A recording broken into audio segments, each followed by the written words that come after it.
नमस्कार। आपका जो इकोनॉमी वाला टेस्ट है 1 मार्च वाला, उसको हम आज थोड़ा डिटेल में डिस्कस करेंगे। जो आपने क्वेश्चन्स अटेम्प्ट किए होंगे, उनमें कई आपके डाउट्स रहे होंगे, बहुत सारी चीज़ें समझ में नहीं आई होगी, कई जगह गलतियाँ हुई होगी, तो उनको भी वापस एक बार आप एनालाइज़ कर लोगे, तो उससे फिर आगे गलतियाँ होने के चांसेस बहुत कम हो जाएँगे। तो एक बार टेस्ट देने के बाद फिर उसके बाद ही ये आपको पेपर डिस्कशन देखना, उसका फ़ायदा ज़्यादा होगा।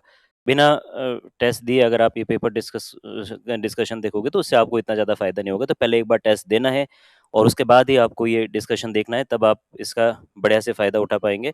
तो गलतियाँ करोगे तो ही सीखने के जो है चांसेस ज़्यादा हैं। ठीक है? अब हम एक-एक करके जो क्वेश्चन्स हमने अटेम्प्ट किए हैं, उनके जो डिटेल्ड में सॉल्यूशंस हैं, उनको देख लेते हैं। तो सबसे पहले जीएसटी जो सेकंड है, उसके सुधारों की बात की जा रही है। तो जीएसटी परिषद की कौन-सी बैठक थी? 56th बैठक थी, 56वीं बैठक थी।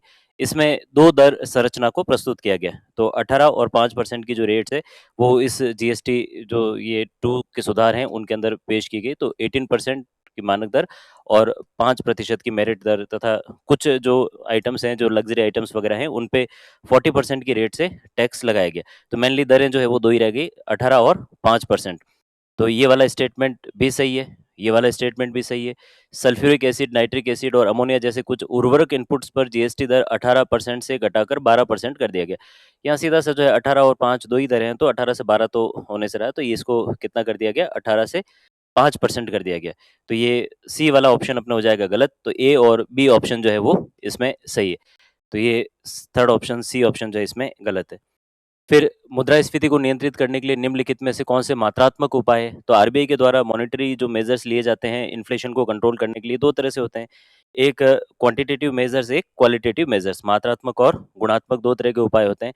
तो मात्रात्मक उपायों में जैसे अपने सीआरआर है, एसएलआर है, एमएसएफ है, बैंक रेट है, ये सारे मात्रात्मक के अंदर जो गिने जाते हैं। तो मार्जिन रिक्वायरमेंट है, कंज्यूमर क्रेडिट रेगुलेशन वगैरह है, ये सारे गुणात्मक उपायों के अंदर हम गिनते हैं। तो यहाँ पर जैसे एमएसएफ की बात की जा रही है, बैंक रेट के बराबर लगभग एमएसएफ रेट होती है, तो ये किसके अंदर गिना जाता है? ये एमएसएफ क्वांटिटेटिव मेजर के अंदर गिना जाता है, मात्रात्मक उपाय। हमें पूछा क्या है कि कौन से मात्रात्मक उपाय है? तो मात्रात्मक में एक तो ये तो सही हो गया, एमएसएफ जो है ये मात्रात्मक उपाय के अंदर आता है। मार्जिन रिक्वायरमेंट और उपभोक्ता साख नियमन, ये दोनों कैसे उपाय हैं? क्वालिटेटिव मेजर्स हैं। ये दोनों गुणात्मक उपाय है, क्वालिटेटिव मेजर है, तो ये दोनों बी और सी जो है इसमें सही नहीं होंगे। खुले बाजार का परिचालन, ओपन मार्केट ऑपरेशंस। तो ओपन मार्केट ऑपरेशंस के तहत आरबीआई क्या करता है? बाजार के अंदर सिक्योरिटीज को बेचता है और खरीदता है। सिक्योरिटी कब बेचेगा? जब बाजार से पैसे निकालने हो। जब मुद्रास्फीति की स्थिति हो, बाजार के अंदर ऑलरेडी करेंसी बहुत ज़्यादा है, तो उस करेंसी को एब्ज़ॉर्ब करने के लिए आरबीआई वहाँ पर सिक्योरिटीज़ को बेच देगा और वहाँ से करेंसी बाहर निकाल लेगा। जब करेंसी सर्कुलेशन बढ़ाना हो, यानी मंदी की स्थिति है, तो मंदी की स्थिति के समय आरबीआई क्या करेगा? सिक्योरिटीज़ को खरीदेगा। सिक्योरिटीज़ जब खरीदेगा मार्केट से, तो उस समय बाजार में क्या चला जाएगा? पैसा। तो ये ओपन मार्केट ऑपरेशंस जो है, ये भी किसमें गिने जाते हैं? क्वांटिटेटिव मेजर्स के अंदर गिने जाते हैं। तो क्वालिटेटिव मेजर्स ये 2 हो गए और ये दोनों अपने क्वांटिटेटिव मेजर्स हो जाएँगे, मात्रात्मक उपाय हो जाएँगे। तो ए और डी इसके सही ऑप्शंस होंगे। तो ये ध्यान रखना है कि किस स्थिति में सिक्योरिटीज़ बेची जाती है, किस स्थिति में खरीदी जाती है, सीआरआर कब बढ़ाया जाता है, सीआरआर कब घटाया जाता है, रेपो रेट, इन सब का जो प्रभाव है वो हमें ध्यान रखना है कि मंदी की स्थिति में दरों को बढ़ाया जाता है या घटाया जाता है। वैसे तो अगर यूँ बेसिक रूल देखें तो जब भी मंदी की स्थिति होती है सारी दरें घटाई जाती है, जब भी तेज़ी की स्थिति होती है सारी दरें बढ़ाई जाती है। इवन मार्जिन रिक्वायरमेंट भी बढ़ा दिया जाता है जब भी कभी मुद्रास्फीति की कंडीशन होती है। तो तेज़ी के समय सारी चीज़ें बढ़ाई जाती है, मंदी के समय सारी दरें घटाई जाती है। फिर निम्नलिखित में से कितने युग्म सही सुमेलित है? मुद्रास्फीति के प्रकार और उनकी परिभाषा। तो हाइपर इन्फ्लेशन कब होता है? जब मुद्रास्फीति की दर 50% से ज़्यादा हो जाती है, आउट ऑफ कंट्रोल हो जाती है और उस समय करेंसी सिस्टम के ही कोलैप्स होने के चांसेस बहुत ज़्यादा बढ़ जाते हैं। फिर स्टैगफ्लेशन स्टैगफ्लेशन एक ऐसी कंडीशन है जब ग्रोथ स्टैग्नेंट हो जाती है, जीडीपी का डेवलपमेंट नहीं होता, जीडीपी ग्रोथ नहीं होती और साथ ही साथ उस समय बेरोज़गारी भी मार्केट के अंदर रहती है। तो बेरोज़गारी और बेरोज़गारी की जो है यहाँ प्रेज़ेंस और जीडीपी की ग्रोथ को अगर हम कम एक ही साथ देखते हैं, तो उस कंडीशन को हम कहते हैं स्टैगफ्लेशन। ऐसे में मॉनेटरी मेजर्स इतने ज़्यादा इफ़ेक्टिव नहीं होते हैं क्योंकि बेरोज़गारी की समस्या से निपटने के लिए क्या करना होता है, मार्केट में निवेश बढ़ाना होता है। मार्केट में जो है निवेश जो है यहाँ बढ़ेगा, तो ऐसे में जो है यहाँ बाज़ार के अंदर ऑलरेडी जो है ये जो जीडीपी ग्रोथ है, ऑलरेडी यहाँ पर कम हो रही है। तो आरबीआई के जो मेजर्स हैं वो यहाँ इतने इफेक्टिव नहीं होते। तो ऐसे में जो फिस्कल मेजर्स हैं, सरकार के जो उपाय हैं, राजकोषीय उपाय हैं, वो थोड़े ज़्यादा इफेक्टिव यहाँ पर रहते हैं। रेंगती हुई मुद्रास्फीति जो है वो तब होती है जब दर जो है वो 3% से कम होती है। तो क्रीपिंग इन्फ्लेशन जिसको हम कहते हैं, 3% से अगर कम की दर हो तो उसको हम रेंगती हुई मुद्रास्फीति कहते हैं। तो ये वाला स्टेटमेंट गलत हो जाएगा। ये वाला स्टेटमेंट भी गलत हो जाएगा क्योंकि जीडीपी में वृद्धि नहीं होती, यहाँ पर जीडीपी कम हो रही होती है, बेरोजगारी बढ़ रही होती है। तो ऐसी स्थिति को हम स्टैगफ्लेशन कहते हैं। गैलपिंग मुद्रास्फीति में जो है मुद्रास्फीति की दर 10% से जो है ज़्यादा होती है और 50% से कम होती है। 10 से 50 के बीच में जो इन्फ्लेशन की रेट है इसको हम गैलपिंग कहते हैं। तो 1 और 2, 2 स्टेटमेंट ये सही है। तो यानी इसमें कितने स्टेटमेंट सही हो गए? 2 स्टेटमेंट सही हो गए। तो ये स्टैगफ्लेशन वाला आपको वापस देख लेना है कि स्टैगफ्लेशन की कंडीशन में जो यहाँ मार्केट के अंदर जो स्थिति है वो अलग है, बेरोजगारी जो है वो बढ़ रही होती है। निम्नलिखित में कौन से कारण मांग जनित मुद्रास्फीति के हैं? ब्याज दरों में मांग बढ़ जाना। तो 2 तरह के इन्फ्लेशन को हम 2 तरह से देख सकते हैं। एक तो कॉस्ट पुश हो सकते हैं, एक डिमांड पुल हो सकते हैं। तो डिमांड पुल यानी बाज़ार के अंदर जब करेंसी का सर्कुलेशन बढ़ जाए, बाज़ार के अंदर कंज्यूमर्स के पास ज़्यादा पैसा चला जाए, तो ऐसे में डिमांड जो है वो बढ़ जाती है। प्लस कॉस्ट पुश की बात करते हैं तो जो फैक्टर्स ऑफ प्रोडक्शन है, जो लेबर, लैंड, एंटरप्रेन्योर वगैरह इनकी जो कॉस्ट है, वो अगर बढ़ जाती है तो उसको हम कॉस्ट पुश इन्फ्लेशन कहते हैं। तो देखते हैं, देखिए इसमें से जो डिमांड पुल इन्फ्लेशन है, मांग जनित मुद्रास्फीति है, उसमें कौन-कौन से फैक्टर आते हैं? ब्याज दरों में कमी, तो ब्याज दरों में जब भी कमी होगी तो बाजार के अंदर करेंसी सर्कुलेशन बढ़ जाएगा। तो ऐसे में लोगों के पास पैसा खर्च करने के लिए ज़्यादा होगा, तो इससे डिमांड पुल इन्फ्लेशन बढ़ेगा। सरकारी खर्च में वृद्धि, जो गवर्नमेंट एक्सपेंडिचर जब बढ़ता है, मार्केट के अंदर करेंसी की अवेलेबिलिटी बढ़ जाती है, तो उससे भी डिमांड बढ़ जाती है। मज़दूरी की दरों में वृद्धि, तो मज़दूरी की दरों में वृद्धि ये किसमें आ जाता है? कॉस्ट पुश इन्फ्लेशन, इससे इन्फ्लेशन तो बढ़ेगा, लेकिन ये डिमांड पुल नहीं है, क्या है? कॉस्ट पुश इन्फ्लेशन है, जो लागत जनित जो मुद्रास्फीति है, उसके अंदर इसको हम गिनते हैं। तो जो ये वाला जो ऑप्शन है, ये हो जाएगा अपने गलत।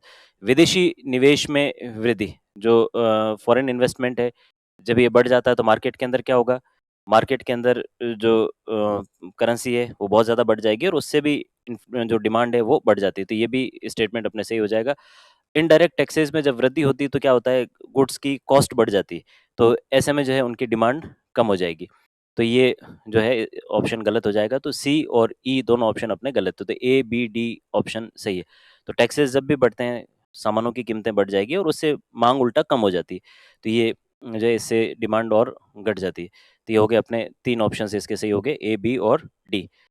निम्नलिखित में से कौन से व्यय पूंजीगत व्यय में शामिल नहीं है? तो 2 तरह के व्यय हो गए सरकार के, एक तो राजस्व व्यय और एक पूंजीगत व्यय। तो ऐसे एक्सपेंडिचर्स जिनसे ना तो गवर्नमेंट की लायबिलिटीज़ बढ़ती है, ना गवर्नमेंट लायबिलिटीज़ घटती है, ना गवर्नमेंट का एक्सपेंडिचर्स जो है यहाँ जो गवर्नमेंट के जो एसेट्स और लायबिलिटीज़ पे अगर किसी तरह से कोई फ़र्क ना पड़े, तो उन्हें हम किसमें गिनते हैं? राजस्व के अंदर। एसेट्स और लायबिलिटीज़ पे जिनसे प्रभाव पड़ता है, वो उनको हम गिनते हैं पूंजीगत के अंदर। तो यानी सरकार जब पैसे खर्च करती है, इससे ना तो सरकार की एसेट बढ़ी है, ना लायबिलिटी घटी है। तो इस तरह के तो हम किसमें गिनेंगे? राजस्व या रेवेन्यू के अंदर। एसेट बढ़ जाए या लायबिलिटी कम हो जाए, उनको हम गिनेंगे पूंजीगत के अंदर। तो देखते थे कि एसेट्स और लायबिलिटीज़ पे इनसे क्या फ़र्क पड़ता है। तो सरकार ने जो पैसा खर्च किया, इससे या तो एसेट बढ़नी चाहिए या लायबिलिटी कम होनी चाहिए, तो इसको हम किसमें गिनेंगे? पूंजीगत व्यय में। तो सरकार द्वारा सरकारी कर्मचारियों को दिया जाने वाला वेतन, तो इससे एसेट और लायबिलिटी पे कोई फ़र्क नहीं पड़ेगा क्योंकि अगले महीने फिर से वेतन देना पड़ेगा। तो ये राजस्व के अंदर गिन लिया जाएगा। तो इससे सरकार की जो देयता है और सरकार के जो एसेट्स हैं, इनकी जो या पूँजी है, उस पे कोई फ़र्क नहीं पड़ना है। आंतरिक तथा बाह्य ऋण पर सरकार द्वारा दिया जाने वाला ब्याज, तो ब्याज देने से ऋण तो कम होगा नहीं, सरकार की लायबिलिटी कम नहीं होगी। तो सरकार ने अगर ब्याज भरा है तो लायबिलिटी एज़ इट इज़ खड़ी हुई, तो लायबिलिटी और एसेट पे अगर कोई फ़र्क नहीं पड़ा तो ये भी कैपिटल के अंदर नहीं गिना जाएगा, किसके अंदर गिना जाएगा? रेवेन्यू के अंदर। तो ये भी कैपिटल एक्सपेंडिचर नहीं, ये भी नहीं, ये दोनों ही रेवेन्यू एक्सपेंडिचर है। विधि व्यवस्था पर किया जाने वाला व्यय, यानी कि जो लॉ एंड ऑर्डर है, सरकार का जो एडमिनिस्ट्रेशन है, उसको चलाने पर जो पैसा खर्च किया जा रहा है, तो वो भी सरकार को हर बार रेगुलरली खर्च करते रहना होता है। इससे ना तो सरकार की एसेट बढ़ेगी, ना लायबिलिटी कम होगी। तो ये भी किसमें आएगा? रेवेन्यू के अंदर। तो ए, बी, सी तीनों ही रेवेन्यू के अंदर आ रहे हैं। सरकार द्वारा वितरित ऋण, सरकार ने अगर किसी को ऋण दिए हैं तो दिया हुआ ऋण हमेशा क्या होता है? एसेट। ये जो है सरकार अगर कोई ऋण दे रही है तो ये क्या हो जाएगा? सरकार की पूँजी हो जाएगी। तो ये किस तरह का व्यय हो गया? पूंजीगत व्यय हो गया। सरकार द्वारा पूर्व में लिए गए ऋणों की अदायगी, तो इससे क्या होगा? लायबिलिटी कम होगी। तो हमें क्या चेक करना होता है? सरकार ने जो पैसा खर्च किया है इससे या तो एसेट बढ़ी है या लायबिलिटी कम हुई है। अगर ऐसा हुआ है तो वो कैसा एक्सपेंडिचर है? कैपिटल एक्सपेंडिचर है, पूंजीगत व्यय है। तो यहाँ पर ऋण जो लौटा दिए गए वापस, तो उससे क्या होगा? लायबिलिटी कम हो जाएगी। तो ये भी किसमें गिने जाएँगे? कैपिटल एक्सपेंडिचर के अंदर। तो सरकार द्वारा वितरित ऋण और ये दोनों किसमें आ जाएँगे? कैपिटल एक्सपेंडिचर के अंदर। तो इसका आंसर होना चाहिए, पूछा क्या है? दिए जाने वाले निम्नलिखित पूंजीगत व्यय में शामिल नहीं है। तो नहीं है तो 1, 2, 3 ए, बी, सी ये तीनों शामिल नहीं है। फिर बजट के घाटे के संबंध में निम्नलिखित कथनों पर विचार कीजिए। प्रभावी राजस्व घाटा के अंतर्गत राजस्व घाटे में से परिसंपत्ति या पूंजी निर्माण के लिए दिए गए अनुदान को घटा दिया जाता है। तो जो इफेक्टिव रेवेन्यू डेफिसिट आता है, ये वो रेवेन्यू डेफिसिट है जिसमें जो टोटल जितने भी रेवेन्यू जितने भी ग्रांट्स दिए गए हैं, उसमें से जो एसेट क्रिएट करने के लिए जो पैसा खर्च किया गया उसको हटा दिया जाता है। तो पूंजी निर्माण के लिए जो अनुदान दिए गए हैं उसको घटा दो, अगर टोटल जितने भी आपका इफेक्टिव रेवेन्यू जो रेवेन्यू डेफिसिट है उसमें से, तो अपने पास क्या आ जाएगा? Effective revenue deficit. तो ये बिल्कुल सही हो जाएगा। यानी कि जो केंद्र सरकार ने राज्य सरकारों को जो ग्रांट्स दिए हैं, उसमें से बहुत सारा पैसा राज्य सरकार ने कैपिटल एक्सपेंडिचर के रूप में खर्च किया है। तो ऐसे में उसको रेवेन्यू एक्सपेंडिचर ना मानकर जो है हम कैपिटल के अंदर माने तो वो ज़्यादा बढ़िया होगा। तो उसके लिए क्या किया जाता है, एक नए तरह का घाटा निकाला जाता है, वो है इफेक्टिव रेवेन्यू डेफिसिट। यानी कि रेवेन्यू डेफिसिट तो है, राजस्व घाटा तो है, लेकिन इसमें से बहुत सारा पैसा जो पूंजी निर्माण के लिए खर्च किया गया वो निकाल देंगे। तो फाइनली ये वाला जो पैसा पीछे बच जाएगा, ये इफेक्टिव रेवेन्यू डेफिसिट है। वेज एंड मीन्स एडवांस को राजकोषीय घाटे में शामिल किया जाता है, नहीं किया जाता। वेज एंड मीन्स एडवांस जो है आरबीआई के द्वारा बहुत शॉर्ट टर्म के लिए सरकार को पैसा दिया जाता है, और ये वापस तो कुछ ही समय में वापस लौटा देना होता है, तो इसलिए इसे राजकोषीय घाटे में इंक्लूड नहीं किया जाता है। तो 1 साल से कम की जो कैलकुलेशन के लिए अगर पैसा लिया दिया जा रहा है, तो उसको राजकोषीय घाटे में फिस्कल डेफिसिट में इंक्लूड नहीं करेंगे। तो ये स्टेटमेंट हो जाएगा अपने गलत। प्राथमिक घाटा जो प्राइमरी डेफिसिट है उसके अंतर्गत बजट घाटे में से ब्याज भुगतान को घटाया जाता है। बजट घाटे में से नहीं घटाया जाता है, राजकोषीय घाटे में से, फिस्कल डेफिसिट में से। फिस्कल डेफिसिट में से अगर इंटरेस्ट पेड हटा दिया जाए, सरकार ने जो भी पैसा इंटरेस्ट देने के लिए खर्च किया है, जो अपना फिस्कल डेफिसिट है टोटल, उसमें से अगर इंटरेस्ट के लिए चुकाया गया पैसा हटा देंगे, तो हमारे पास प्राइमरी डेफिसिट आ जाएगा, क्योंकि इतना पैसा तो वापस पहले वाले जो लिए गए उधार हैं, उन्हीं का ब्याज चुकाने के लिए खर्च किया गया। तो प्राथमिक घाटा जो है, ये फिस्कल डेफिसिट में से अगर हम इंटरेस्ट पेड को निकालेंगे, तो हमारे पास प्राइमरी डेफिसिट आएगा। तो ये वाला स्टेटमेंट भी हो जाएगा गलत। तो बी और सी दोनों गलत है। तो ए की सही है, वो है ए। तो सत्य कथन क्या है? सिर्फ ए वाला सही है। भारत ने जलवायु वित्त जुटाने के लिए निम्नलिखित में से कौन से प्रयास किए? कम कार्बन आधारित सार्वजनिक अवसंरचना को निधि प्रदान करने के लिए संप्रभु ग्रीन बॉन्ड जारी करना, बिल्कुल सही है। नवीकरणीय ऊर्जा परियोजनाओं के लिए स्वचालित मार्ग के तहत 100% एफडीआई की अनुमति देना। तो जितने भी रिन्यूएबल एनर्जी प्रोजेक्ट्स हैं उनके लिए अब डायरेक्ट रूट के तहत 100% एफडीआई की अनुमति दे दी गई, ये भी सही है। आरबीआई द्वारा हरित जमा फ्रेमवर्क जो है प्रस्तुत करना, आरबीआई ने जो है ग्रीन डिपॉजिट फ्रेमवर्क जो पेश की, ये भी इसके अंदर सही माना जाएगा। और सेबी के द्वारा business responsibility and sustainability and reporting ढांचा प्रस्तुत करना, तो ये भी सही है। तो चारों के चारों स्टेटमेंट इसके सही हो जाएंगे। तो इस तरह के जो क्वेश्चन है, डायरेक्टली जो फैक्चुअल इन्फॉर्मेशन आ रही है, उन्हें तो आपको रेगुलरली बार बार रिपीट करके याद ही करना पड़ेगा। और स्पेशली अभी आजकल हम देख रहे हैं कि जो अपना सेंट्रल गवर्नमेंट का बजट है, उससे भी बहुत सारे क्वेश्चंस जो अपने आरपीएससी के एग्जाम से उनमें आ रहे हैं। तो ये जो अपने केंद्रीय बजट है, उसके भी जो पोर्शंस है वो बड़े अच्छे से तैयार करने हैं। निम्नलिखित में से कितने युग्म सुमेलित है? जीडीपी मार्केट प्राइस अगर हमें निकालनी है तो उसमें जो जीडीपी फैक्टर कॉस्ट है, अप्रत्यक्ष कर उसमें जोड़ने होते हैं, सब्सिडी उसमें रिड्यूस करनी होती है। तो ये स्टेटमेंट बिल्कुल सही हो जाएगा कि जब हम मार्केट्स की जो है फैक्ट्री से जब हम मार्केट की तरफ जाते हैं, जैसे कोई भी सामान फैक्ट्री में बना है, उससे अगर मार्केट की तरफ जा रहा है तो उसमें टैक्सेस तो जुड़ेंगे, और सरकार ने जो सब्सिडी दी है वो है माइनस। तो ये अपने दिमाग में बिठा लेना है कि फैक्ट्री से अगर मार्केट की तरफ सामान जाएगा तो टैक्स जुड़ जाएंगे, सब्सिडी माइनस हो जाएगी, यानी हमें जो पैसा देना होगा उसमें से सब्सिडी हट जाएगी, टैक्स जुड़ जाएगा। तो अब देख लो कि ये मार्केट की तरफ सामान जा रहा है, यानी कि जो फैक्ट्री की कॉस्ट है, फैक्टर कॉस्ट, हालाँकि फैक्ट्री की कॉस्ट नहीं है, बोल अपने समझने के लिए इसको एक यही मान लो कि फैक्ट्री से मार्केट की तरफ जाना। तो जो फैक्टर कॉस्ट है, यानी कॉस्ट ऑफ प्रोडक्शन जितना भी है, उसमें इनडायरेक्ट टैक्सेस जोड़ने हैं, सब्सिडी रिड्यूस करनी है, ये वाला सही है। जीएनपी मार्केट प्राइस अगर हमें निकालनी है, gross national product market price पे निकालना है, तो जीडीपी नहीं होना चाहिए, यहाँ पे होना चाहिए जीएनपी फैक्टर कॉस्ट में इनडायरेक्ट टैक्सेस ऐड करने हैं, सब्सिडी रिड्यूस करना है। ये थोड़ा सा टेक्निकल था, यहाँ पे देखना जीएनपी का कैलकुलेशन करोगे तो यहाँ पे भी जीएनपी होना चाहिए, तो ये जीएनपी नहीं है, तो ये जीडीपी है, तो ये हो जाएगा गलत। फिर एनएनपी फैक्टर कॉस्ट निकालने के लिए एनएनपी मार्केट प्राइस, अब की बार उल्टा है मामला, मार्केट से फैक्ट्री की तरफ जाना, तो क्या होगा, टैक्सेस हो जाएंगे माइनस, सब्सिडी हो जाएगी प्लस।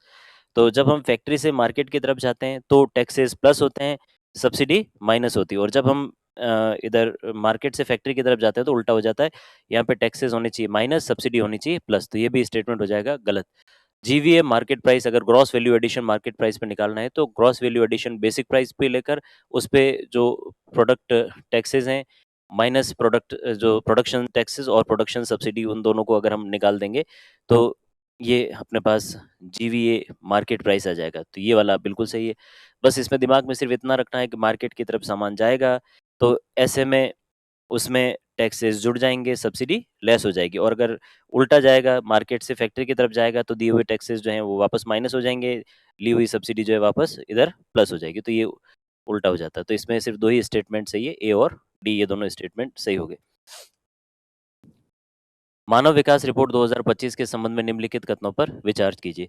इस रिपोर्ट में भारत का एचडी स्कोर 0.685 रहा, और भारत का जो रैंक है वो कितना है, 130। बांग्लादेश के बराबर ही रैंक है हमारा, 130 रैंक है इस बार एचडी स्कोर पर 0.685 के साथ। इसमें जन्म के समय जीवन प्रत्याशा को 72 वर्ष दर्शाया गया, बिल्कुल सही है, दोनों ही स्टेटमेंट इसमें सही हो गए। इस रिपोर्ट में भारत के पड़ोसी देशों श्रीलंका, मालदीव, नेपाल, म्यांमार, भूटान की रैंक भारत से बेहतर है। ठीक है, श्रीलंका, मालदीव की रैंक तो जो है बेहतर है, लेकिन ये नेपाल जो है, म्यांमार, इनकी रैंक हमसे यहाँ नीचे है। तो ये वाला स्टेटमेंट हो जाएगा सी स्टेटमेंट गलत। तो पूछा क्या है हमें, असत्य ही पूछा है, तो ये वाला स्टेटमेंट जो है वो गलत हो जाएगा। तो ये भारत का एचडी स्कोर 0.685 है, 130 भारत की रैंक होगी। मानव विकास रिपोर्ट 2025 के अंतर्गत निम्न नवीनतम सूचकांकों के संदर्भ में निम्नलिखित वस्तुओं सम्मिलित कीजिए। तो इसमें हमें मैच करना है। सबसे पहले तो असमानता समायोजित मानव विकास सूचकांक, इसको अगर हम यहाँ मैच करें तो ये है 0.475, तो ए का 1 ही होना चाहिए। लैंगिक असमानता सूचकांक ये 0.403 है। जेंडर इनइक्वलिटी इंडेक्स जो है वो भारत का 0.0403 है। Planetary pressure adjusted human development index index जो है ये 0.656 है, और जेंडर इनइक्वलिटी जो जेंडर डेवलपमेंट इंडेक्स जो है वो है 0.874। तो ये ए का 1, बी का 2, सी का 3 और डी का 4, ये चारों के चारों जो है ये मैच डी बिल्कुल सामने जो लगे हुए हैं, ये ऑप्शन इनके सही है। विश्व खुशहाली सूचकांक के संदर्भ में निम्नलिखित कौन से कथन असत्य है। विश्व खुशहाली रिपोर्ट 2025 में भारत की रैंक 118 है, बिल्कुल सही है, 118th रैंक है इसकी। इस सूचकांक की गणना करने के लिए जो एक सर्वे किया जाता है जिसे गैलप पोल या गैलप वर्ल्ड पोल इसको कहा जाता है, तो गैलप वर्ल्ड पोल के माध्यम से इसकी गणना की जाती है। 6 इसमें संकेतक होते हैं, 6 इंडिकेटर्स होते हैं, उस पर लोगों से सवाल जवाब किए जाते हैं और उनकी राय के अकॉर्डिंगली इसमें देशों को रैंकिंग दी जाती है।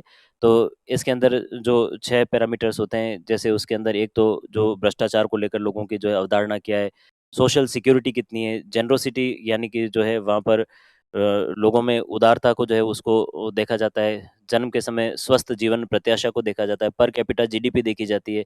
तो ये इन 6 फैक्टर्स के बेसिस पर जो है ये एक सर्वे किया जाता है, और ये सर्वे गैलप वर्ल्ड पोल के द्वारा किया जाता है, तो ये वाला भी सही है। गणना 5 संकेतकों के आधार पर नहीं, 6 संकेतकों के आधार पर जो है इसकी गणना की जाती है। तो ये वाला स्टेटमेंट जो है गलत हो जाएगा, 6 इंडिकेटर्स के बेसिस पर इसका कैलकुलेशन किया जाता है।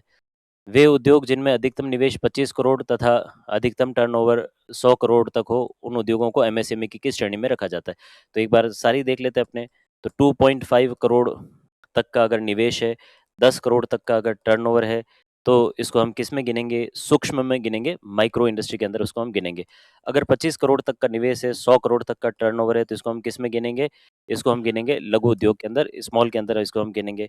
अगर 125 करोड़ तक का निवेश है, 125 करोड़ तक का निवेश है और 500 करोड़ तक का उसके अंदर टर्नओवर है, तो उसको हम किस में गिनेंगे, मध्यम उद्योग के अंदर, जो मीडियम इंडस्ट्रीज है उसके अंदर गिनेंगे। और 125 करोड़ से अधिक और इधर 500 करोड़ से अधिक टर्नओवर है, निवेश 125 करोड़ से अधिक और जो टर्नओवर है 500 करोड़ से अधिक है, तो इसको हम वृहत उद्योग के अंदर गिनेंगे। तो ये चारों पैरामीटर्स हो गए। तो अब इसमें पूछा क्या है कि निवेश 25 करोड़ तक व 100 करोड़ तक हो तो उन उद्योगों को एमएसएमई किस श्रेणी में रखा जाता है? तो 25 और 100 जो किसमें आगे, लघु उद्योग के अंदर आगे, सूक्ष्म के अंदर 2.5 करोड़ और 10 करोड़ होते हैं। 16वां वित्त आयोग 2026 से 31 की सिफारिश के आधार पर राज्यों के बीच केंद्रीय करों के वितरण के मापदंड के संदर्भ में कौन सा युग्म असुमिलित है? तो सबसे पहले तो जो इनकम गैप है, इनकम गैप पहले जो 45% हुआ करता था उसको रिड्यूस करके 42.5% जो है कर दिया गया। जनसांख्यिकी प्रदर्शन जो डेमोग्राफिक परफॉर्मेंस है उसको भी जो है 12.5% से घटाकर कितना कर दिया गया, 10%। तो ये जो है इसके अंदर सही हो जाएगा। फिर जनसंख्या की बात की जाए तो जनसंख्या को जो है इसमें कितना परसेंटेज दे दिया गया, 15 से बढ़ाकर इसको कर दिया गया 17.5%, ये भी सही है। क्षेत्रफल जो है इसको 15% नहीं, इसको 15% से रिड्यूस करके 10% कर दिया गया, क्षेत्रफल वाला 10% हो गया। ठीक है, इसके अलावा जो है जीडीपी में कंट्रीब्यूशन उसको 10% दिया गया, जो कि इस बार एक नया पैरामीटर इसके अंदर जोड़ा गया कि जीडीपी में जो है कंट्रीब्यूशन कितना है, 10% जोड़ा गया जो है। तो ये इसके एक ऑप्शन इसका गलत हो गया। 16वें वित्त आयोग ने 15वें वित्त आयोग द्वारा अनुशंसित निम्नलिखित में से कौन से अनुदानों को बंद कर दिया है? तो इसके अंदर एक तो राजस्व घाटा अनुदान जो है वो बंद कर दिया गया है। जो सेक्टर स्पेसिफिक जो ग्रांट्स है वो बंद कर दिए गए। स्पेस स्पेसिफिक ग्रांट्स जो हैं वो बंद कर दिए गए और आपदा प्रबंधन अनुदान ये चल रहा है अभी भी, और शहरी और ग्रामीण स्थानीय निकाय अनुदान जो है ये चल रहे थे। ये दोनों अभी भी कंटिन्यू है और ये तीनों जो है अनुदान बंद कर दिए गए। तो ये इसका ए, बी और ई, ये 3 ऑप्शन जो है इसके सही हो जाएँगे। औद्योगिक नीतियों के संबंध में निम्नलिखित कथनों पर विचार कीजिए। फर्स्ट औद्योगिक नीति अपनी 1948 में आई थी। श्यामा प्रसाद मुखर्जी उस समय अपने उद्योग मंत्री थे, उनके नेतृत्व में आई गई थी। फिर सेकंड इंडस्ट्रियल पॉलिसी 1956 की जो है, इसको हम अपने भारत का आर्थिक संविधान कहते हैं और इस समय जो इंडस्ट्रीज़ हैं, इनको 3 शेड्यूल्स के अंदर बाँट दिया गया था, 3 कैटेगरीज़ के अंदर डिवाइड कर दिया गया था। और इसी से अपने इंस्पेक्टर राज की भी शुरुआत हो गई थी और जो गवर्नमेंट कंट्रोल इंडस्ट्रीज़ पे बहुत ज़्यादा बढ़ गया था और सरकार के यहाँ स्वामित्व में इंडस्ट्रीज़ को बढ़ाने की यहाँ पर कोशिश की गई। तो इसमें गवर्नमेंट ने ज़्यादा से ज़्यादा इंडस्ट्रीज़ को बढ़ाने की इसमें कोशिश की। निजी उद्योगों को इससे काफ़ी जो डिस्करेज किया गया। तो थर्ड वाली जो इंडस्ट्रियल पॉलिसी 1991 में आई, उसमें भी 3 ही तरह के उद्योग हैं। उसमें एक तो जिनका गवर्नमेंट एक्सक्लूसिवली कंट्रोल रखेगी, दूसरा जिनके लिए लाइसेंस अनिवार्य है, जैसे तंबाकू, सिगरेट वगैरह, अल्कोहल वगैरह हो गए। तो ये जो है लाइसेंस वाले में, और तीसरी कैटेगरी में उन सबको रख दिया गया जिसके लिए लाइसेंस की ज़रूरत नहीं, डायरेक्ट इंडस्ट्रीज़ जो है वो शुरू की जा सकती है। तो ये वाला जो है सही है, ये वाला भी स्टेटमेंट सही है। और थर्ड इंडस्ट्रियल पॉलिसी कब आई? 1991, और इसमें भी 3 श्रेणी में जो उद्योगों को बाँटा गया। मानव विकास रिपोर्ट 2025 के अनुसार वर्ष 2023 के लिए वह कौन-सा देश है जिसकी एचडीआई रैंकिंग भारत की रैंकिंग के बराबर है? बांग्लादेश, दोनों की 130 के जो है रैंकिंग है, 130 रैंक दोनों की बांग्लादेश और इंडिया की है। व्यय विधि के तहत जीडीपी गणना करते समय उपभोग व्यय में निम्नलिखित में से किसे घटाया जाता है? निवेश को प्लस किया जाता है, सरकारी व्यय को प्लस किया जाता है, निर्यात को प्लस किया जाता है, आयात को माइनस कर दिया जाता है, उसमें से इम्पोर्ट्स को घटा दिया जाता है और उसमें हमें जो जीडीपी मिल जाती है व्यय के आधार पर। जीडीपी गणना की किस विधि में अर्थव्यवस्था के विभिन्न क्षेत्रों में मूल्य संवर्धन की गणना की जाती है? जो प्रोडक्शन मेथड है उसके तहत हम जो वैल्यू एडिशन मेथड को यूज़ करते हैं, वैल्यू एडिशन जो है उसको प्रोडक्शन मेथड के माध्यम से यहाँ जीडीपी की कैलकुलेशन की जाती है। शुद्ध घरेलू उत्पाद की गणना करते समय सकल घरेलू उत्पाद से निम्न में से किसे घटाया जाता है? तो जब हमें नेट की कैलकुलेशन करनी होती है, चाहे हमें एनएनपी से निकालना हो, चाहे जीडीपी निकालना हो, हमें क्या करना होगा? उसमें माइनस करना होगा डेप्रिसिएशन को। मूल्य ह्रास को, डेप्रिसिएशन को जब हम माइनस करते हैं तो हमारे पास नेट आ जाता है। तो नेट जीडीपी निकालोगे तो उसके लिए क्या करना होगा? जो डेप्रिसिएशन है, मूल्य ह्रास है, wear and tear of machinery वगैरह, वो सारे इसके अंदर इसमें इंक्लूड कर लिए जाते हैं। तो डेप्रिसिएशन को माइनस करके हम ग्रॉस में से डेप्रिसिएशन माइनस करेंगे तो हमारे पास क्या आ जाता है? नेट। तो ये हो गया। भारत में शहरों की गरीबी मापन हेतु किस मानक कैलोरी उपभोग का जो है प्रयोग किया जाता है? तो शहरों के लिए 2100 कैलोरी, गाँवों के लिए 2400 कैलोरी। ये जो है अपने अलग कमिटी थी, उनके द्वारा दी गई रिकमेंडेशन है। तो 1977 में बनी थी, 79 में रिपोर्ट आई थी। तो अलग कमिटी के हिसाब से हम 2100 और 2400 कैलोरी, तो 2250 कैलोरी जो है पहले वाली जो कमिटी थी, दांडेकर और रथ कमिटी थी, वो हालाँकि ऑफ़िशियल कमिटी नहीं थी, उसने सिस्टमैटिक सबसे पहले सर्वे किया था। तो दांडेकर और रथ कमिटी के तहत जो है वो 2250 कैलोरी थी और अब जो है ये 2100 और 2400 कैलोरी, ये शहरों के लिए 2100, गाँवों के लिए 2400 कैलोरी जो है वो गिनी जाती है। भारत में पहली बार आधिकारिक रूप से गरीबी की गणना निम्नलिखित में से किस समिति के दृष्टिकोण के आधार पर की गई? तो आधिकारिक की बात की जा रही है, तो ऑफ़िशियल सबसे पहले जो कैलकुलेशन की गई, वो तो वाई के अलग समिति के द्वारा जो है की गई। तो 1977 में कमिटी बनी थी, 79 में रिपोर्ट आ गई थी। दांडेकर और रथ कमेटी जो 1971 में बनी थी, इसने सबसे पहली बार सिस्टमैटिक सर्वे किया था और इसने 2250 कैलोरी जो है वो आधार माना था और इसने 2100 और 2400 कैलोरी शहरों के लिए, 2100 कैलोरी गाँवों के लिए माना था। वर्ष 2024 में गठित विश्वनाथ गोल्डर समिति का संबंध निम्नलिखित में से किसके लिए? तो आधार वर्ष जीडीपी का जो बेस ईयर है, उसको चेंज करने के लिए जो ये कमेटी बनी थी 2024 में और जीडीपी बेस ईयर जो है कितना कर दिया गया 2022-23। तो 2022-23 जो है अब जीडीपी बेस ईयर हो गया। तो विश्वनाथ गोल्डर कमेटी जो है उसके आधार पर ये जीडीपी का बेस ईयर चेंज किया गया। 10वीं सतत विकास रिपोर्ट सस्टेनेबल डेवलपमेंट रिपोर्ट 2025 के संबंध में निम्नलिखित कथनों पर विचार कीजिए। संयुक्त राष्ट्र के सस्टेनेबल डेवलपमेंट सॉल्यूशंस नेटवर्क की 10वीं सतत विकास रिपोर्ट 2025 के अनुसार भारत ने सतत विकास लक्ष्य सूचकांक में 99th रैंक प्राप्त किया। बिल्कुल सही है, 99th रैंक जो है मिली। इस रिपोर्ट में पाकिस्तान व बांग्लादेश की रैंकिंग भारत से नीचे है। तो भारत से जो है इसमें बांग्लादेश और पाकिस्तान दोनों ही नीचे ये रैंक रख रहे हैं और फिनलैंड इसमें सबसे पहले नंबर पे। तो ये बी स्टेटमेंट इसमें गलत है और ए और सी स्टेटमेंट इसमें सही हो जाएंगे। निम्नलिखित युग्मों को सुमेलित कीजिए। एसडीजी 10 एसडीजी 10 में असमानताओं को कमी लाना जो होता है, ठीक है, असमानताओं को कमी लाना एसडीजी 10 उसके अंदर जो है वो गिना जाता है। फिर जो एसडीजी 12 है, इसके अंदर हम उत्तरदायी उपभोग एवं उत्पादन इसको हम गिनते हैं। एसडीजी 13 तो अपने जलवायु कार्रवाई जो क्लाइमेट एक्शन है उसको हम एसडीजी 13 में देखते हैं और एसडीजी 9 जो है ये उद्योग नवाचार और अवसंरचना से संबंधित। तो ये अपने एसडीजी गोल्स हैं। सबके एटलीस्ट ये पता कर लेना कि किस एसडीजी का संबंध किससे है। तो ये इस तरह से मैच करने वाले क्वेश्चंस काफ़ी इससे निकलते हैं। तो नीति आयोग द्वारा जारी एसडीजी भारत सूचकांक 2023-24 के संबंध में कौन सा कथन असत्य है? भारत का समग्र सस्टेनेबल डेवलपमेंट गोल स्कोर जो है वो 2023-24 में 71 रहा है। तो ये सही है। केरल और तमिलनाडु दोनों प्रथम स्थान पर रहे नहीं, दोनों प्रथम स्थान पर नहीं रहे। केरल और उत्तराखंड ये दोनों फर्स्ट स्थान पर रहे। इनका जो रैंक है वो 79 इनका रैंक था और दोनों फर्स्ट स्थान पर रहे। बिहार राज्य का प्रदर्शन इसमें सबसे खराब रहा। ये भी सही है, ये भी सही है। और इस सूचकांक के लिए समग्र अंक की गणना में एसडीजी लक्ष्य 14 लाइफ बिलो वाटर है ना, 14 एसडीजी जो क्या है पानी के नीचे जो जीवन है उसको इंक्लूड इसमें नहीं किया गया। तो ये भी सही है। तो ये इसमें केरल और तमिलनाडु नहीं, केरल और उत्तराखंड ये दोनों फर्स्ट स्थान पर इसमें रहे। भारतीय फार्मास्यूटिकल उद्योग के संबंध में कौन सा कथन असत्य है? इस उद्योग ने वित्तीय वर्ष 2024-25 में 191 देशों को निर्यात के साथ वैश्विक जेनरिक मांग में लगभग 20% का योगदान दिया। बिल्कुल जेनरिक जो डिमांड्स है उसमें 20% जो है वो भारत ने एक्सपोर्ट किए। भारत वर्तमान में मूल्य के हिसाब से फार्मास्यूटिकल निर्यात में विश्व के 5वें स्थान पर है। 5वें स्थान पर नहीं, वैसे ये 7th रैंक पर जो है आ जाता है, तो 5वें स्थान पर नहीं है। इन फार्मास्यूटिकल निर्यातों का 50% से अधिक संयुक्त राज्य अमेरिका और यूरोप जैसे अत्यधिक विनियमित बाजारों में, ये भी जो है बिल्कुल सही है। चिकित्सा उपकरणों का निर्यात वित्त वर्ष 2020-21 में 2.5 बिलियन अमेरिकी डॉलर से बढ़कर वित्त वर्ष 2024 में 4.1 बिलियन अमेरिकी डॉलर हुआ है। तो जो सर्जिकल इक्विपमेंट्स हैं उनका भी एक्सपोर्ट अपने काफ़ी बढ़ा है। तो ये भी स्टेटमेंट सही है। तो इसमें एक स्टेटमेंट गलत हो जाएगा, तो हम 5th स्थान पर नहीं है। जलवायु परिवर्तन पर भारत की राष्ट्रीय कार्य योजना के अंतर्गत 8 राष्ट्रीय मिशनों में से कौन सा मिशन शामिल नहीं है? तो इसमें राष्ट्रीय संवर्धित ऊर्जा दक्षता मिशन इसमें इंक्लूड है, राष्ट्रीय सतत कृषि मिशन है, राष्ट्रीय जल मिशन है, राष्ट्रीय सौर मिशन इसके अंदर जो है वो शामिल है, राष्ट्रीय हरित हाइड्रोजन मिशन इसके अंदर शामिल नहीं है। तो नेशनल हाइड्रोजन मिशन इसके अंदर इंक्लूड नहीं किया गया। तो ये एक इसका अलग ये ऑप्शन हो जाएगा। जलवायु परिवर्तन वाले में इसमें हाइड्रोजन मिशन नहीं है। आर्थिक समृद्धि और आर्थिक विकास के संबंध में निम्नलिखित कथनों पर विचार कीजिए।